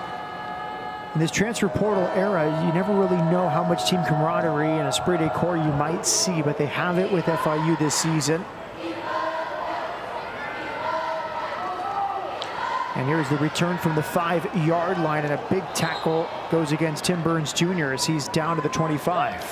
Yeah, when you talk about that, I think that's why it's so hard with coaches moving, players moving, all the different things that are going on in college football right now, to maintain excellence and to maintain a momentum of a football program or any athletic program nowadays. It's extremely difficult, right? I mean, when is enough? You and I have had a conversation about that. When's enough money, versus money you're going to get versus being happy where you're at. I mean, that's a tough, and it's only for the individual to be able to make that decision. What works for them, what is good for them. DJ Bailey back in at quarterback. Fakes the handoff, fires it right. He has his first completion and a first down plus a missed tackle. Tim Burns Jr. into FIU territory with his biggest gain today. Good looking play. Again, nice fake there, and then just throws a rifle bullet right over there to the sidelines, and then, hey, I'm going to go out there and rip off another 10 or 15 yards. 28-yard pickup from DJ Bailey to Tim Burns Jr.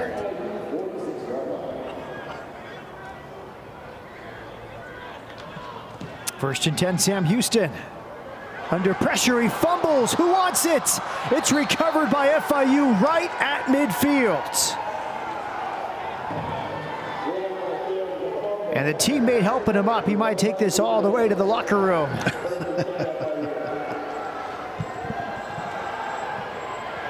Yeah, that's one of those things. That's not the way. That was a tough call. That was a tough one there, dropping that ball. But great job, great penetration by the Panthers, getting up in there and causing the fumble, closing the thing out. Watch as they just come right through, right around that edge, slaps that ball, and it's just dangling there for a good long time before the Panthers are able to fall on that ball. Dante Anderson knocked it out. It's recovered there by Caleb Patterson.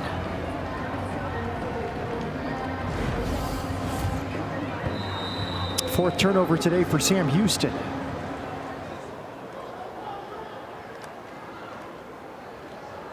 Handoff on first down. He took it to the house last time. He might do it again here. He's turned the corner. Look at the speed from the freshman Sterling Joseph, the former star running back at Edison High School. We've seen some offense today. 544 yards for the Panthers, 339 for the Sam Houston Bearcats. At Miami Edison High School, 45-86. His career rushing total was 41 touchdowns, and he's off to a good start today. Just 2 carries and nearing 100 yards in his college debut. All Panthers, 2 minutes to go in Houston.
Our stadium, the home of the Bearcats, undergoing a $60 million renovation.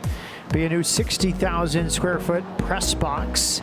Should be open for the 2026 season opener, set for September 12th. This is a warning to the project manager taking care of that. You have a date we're going to be playing a football game in, so you better have it ready. A beautiful stadium in Huntsville, Texas, on campus for Sam Houston. 2 minutes to go after the big run of 19 yards from the freshman running back Sterling Joseph. Back to Joseph. He's spinning. He's got daylight. Sterling Joseph, 2 touchdowns here in the fourth quarter. Wow. And again, you saw that spin, that right side of the defense collapsed, and he just did that spin towards the inside and went outside and just, he hit the gas. Watch him right here, comes inside, boom, spins. There's no one else outside, no containment. And he just, the quarterback's trying to block for him, but hey, he's got it into the end zone. He came in on the last drive. He broke one off for 61 yards, the first play of the last series. He's carried the ball 4 times for 112 yards and 2 touchdowns. That's just 28 yards a carry. I guess that's okay, right? Another PAT, yes it is, for Noah Grant. 56 points for FIU. Wow. Again, we'll watch this thing one more time as it unfolds. And again, that's a great view. You can see it. Just everything collapses on that outside, no containment.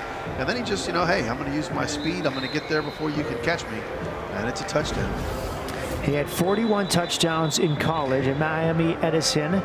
He has 2 touchdowns in his first game as a college running back, waiting his time for this season. We may have 11 or 12 plays now over 20 yards for the Panthers, and we knew that was going to. They have 303 yards rushing, 291 yards passing. That's 594 yards in total offense today. He had 1 carry on the year before this breakout fourth quarter. A football family, the Joseph family. His brothers Lexington, Terry, Hilton, and Ray Joseph all play college or pro sports. It's good DNA is what you're saying. Grady O'Neal back to receive this kick. They'll bring it back from the 11. O'Neal has an opening, slips outside. He's up to the 34-yard line. Some crafty running right there.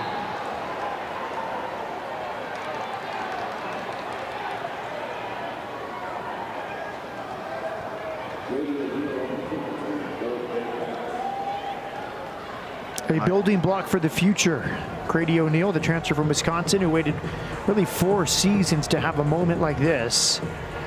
Didn't play much at Wisconsin. Transferred to Sam Houston. And about 17 catches the first 8 games of the season, but now finishing with a flourish. 8 catches today, now 21 catches in the last 3 games for Grady O'Neal. 1:45 left on the clock for DJ Bailey. Bailey hands it off. Big celebrations for FIU on that tackle.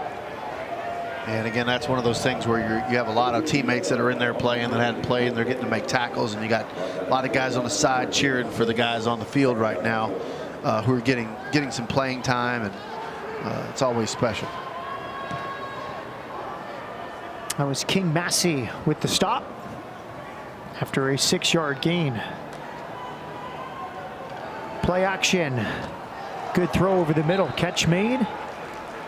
Down to the 45-yard line. Tim Burns Jr. with the reception. Well, that's a rifle throw right on target. And again, he read it, did a little bit of a pump, and then just drilled it right in the numbers.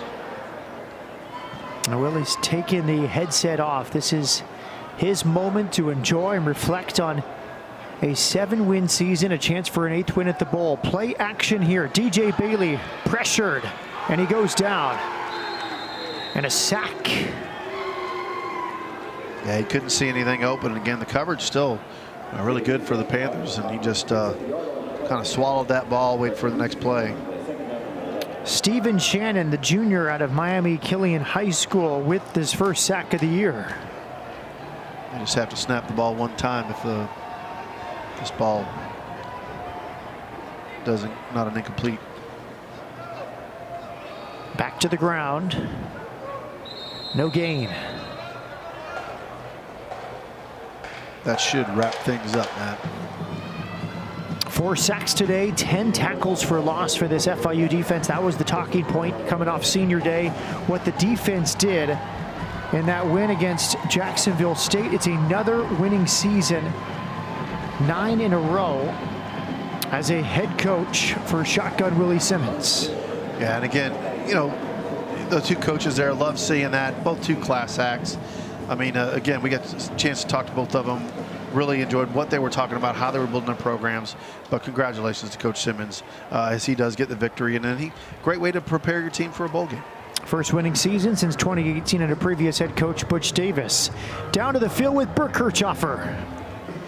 Coach, when you took over this program, you didn't want there to be a fear of failure, but a desire to excel. You guys are now on a 4-game win streak for the first time in 15 years. What has this team and this season meant to you? Well, when I took this job, I knew we had a long road ahead of us. I knew we had a lot of guys that we had to teach to believe, to come together as a football team, to be the closest team in America. And I've seen those guys grow over the last 12 months, the way they worked in the offseason, the way they brought into what we're doing, bought into what we're doing. And at some point this season, we had to come to Jesus. and those guys really decided to be the team that we're capable of being. And we talked about it in November to remember, and we've definitely done that. What does it mean now that it's not over here? You guys are bowl eligible for the first time since 2019. How good does this feel? It's an amazing feeling. You know, we talked about what this team could do, the mark that we can make on this program. We're still a very, very young program, 23 years in existence, only the 5th time that we'll be able to, 6th time we'll be able to be bowl eligible. And, you know, we got a chance to win 8 games, which has only been done here 3 times. So, you know, this team really is committed to making this mark on this program's history, and I'm proud to be their leader. You mentioned being a young team. The future is bright. Sterling Joseph with 2 touchdown runs. I see your eyes raised. I think everybody was surprised by that. Yeah, no, I mean, Juice has been on the shelf all year, and you know he's worked hard on the developmental team all season. But you know he's got a bright future. You know, he's a legacy kid. His older brother played here, and you know he's got a running back bloodline. But I think we saw a glimpse of what the future might hold with number 22. Congratulations, Coach. Thank you. Appreciate it. Go Panthers. Thank you, Brooke, and thank you to Coach Willie Simmons after his team wins 56-16. Final thought from you, Jorge? I mean, just look, obviously Sam Houston, we'll start with them. It didn't go the way they wanted it to go, but again, as we talk off the top, it's 2 programs that have first-time coaches. They're trying to build something and make something happen, and I think they're building there, and obviously you just talked to Coach Simmons about where he's at. More down on the field with Brooke Kirchhoffer. Kewan, your first game back since Missouri State. You ended that one on a loss, but were able to get your team over the hump here at the end of the season on a 4-game win streak. Now you account for 4 touchdowns. How are you feeling to be back? First off, I want to give all glory to God, my Lord and Savior, Jesus Christ. You know, without him, none of this would be possible ever in life. You know what I'm saying? I'm just using this platform to spread the word, spread this gospel. But I want to say thank you to the coaches, you know what I'm saying, my teammates, my offensive line, wideouts, defense as well. Those guys, we bought in the whole month of November. You know what I'm saying? It's just been a great end of the year for us. You know, we turned it around, started to buy in, everybody started to buy in, and it paid off. Also, kudos Joe P, man. He hurt right now, so, you know, I had to step back up. I'm hurt too, you know what I'm saying, so I had to play, but kudos. He did a great job these last 2 games, you know what I'm saying, taking over and leading those guys to victory, going 3-0. And I'm just finishing the job. But, you know, we got 1 more to go still, but it's been a long ride. Speaking of being hurt, you're dealing with a rib injury. How are you feeling right now as you guys now get ready for a bowl game? I got to learn how to slide. That ain't my superpower for real. But the rib's still hurting. I just hurt my shoulder a little bit too. But we're going to be all right. I'm going to nurse it, see how I go. But I'm going to take care of myself, get in the training room, treatment, stuff like that. But, you know, we on to the next. We find out we play tomorrow for our bowl game. We're going to start preparing. I'm sure Coach Simmons wants to see you slide a bit more, too. What can you speak to the culture shift at FIU since he got here and what he's meant to you personally? The energy just been great, you know what I'm saying? The relationships, the coaches, the whole style built with the players, it's just been unreal. And I say unbreakable on and off the field. But, you know, it's been more energy around the facility and also around, like, campus and stuff like that, you know, because a lot of people know, like, he comes from a winning background, so he's bringing in that winning culture. And, you know, guys love him, people love him, and the players love him as well, you know. And he always say, like, don't tell me you love me, show me you love me, how hard you play for him. And we play real hard for Coach Willie because we love him. You certainly showed that tonight. Congratulations, Kewan. Thank you so much. Thank you, Brooks. Thanks to Kewan. And Jorge, let's get a final thought on the end of this Sam Houston season. They end 2-2 to build momentum for 2026. Yeah, and again, look, this game itself didn't end the way they wanted to, but you can certainly see the building blocks. You can certainly see what they're putting in offensively and defensively. I thought defensively they hung in there for a good long time and then just kind of the gates open. But you can see what the coaches are implementing, how they're looking to build this program. I think the future is bright for the Bearcats. Just today wasn't their day. And again, you got to give the shine to the Panthers. They played absolutely great today in all phases of the game. And they'll be looking for have some fun at the bowl games. A season high 56 points for FIU. We see the next 4 games, including a Bowers Stadium opening in September against Tulsa. 2 touchdowns from Alex Perry, another from Dallas Payne, 3 through the air for Kewan Jenkins, 2 on the ground from the freshman running back Sterling Joseph, and a season high 56 points for FIU. For our entire production team, including my partner Jorge Vargas, Brooke Kirchhoffer down on the field, our producer Brian Duval, I'm Matt Peterson saying so long from Shell Energy Stadium. All games airing on the ESPN networks are streaming live and archived on the ESPN app. This has been a presentation of ESPN.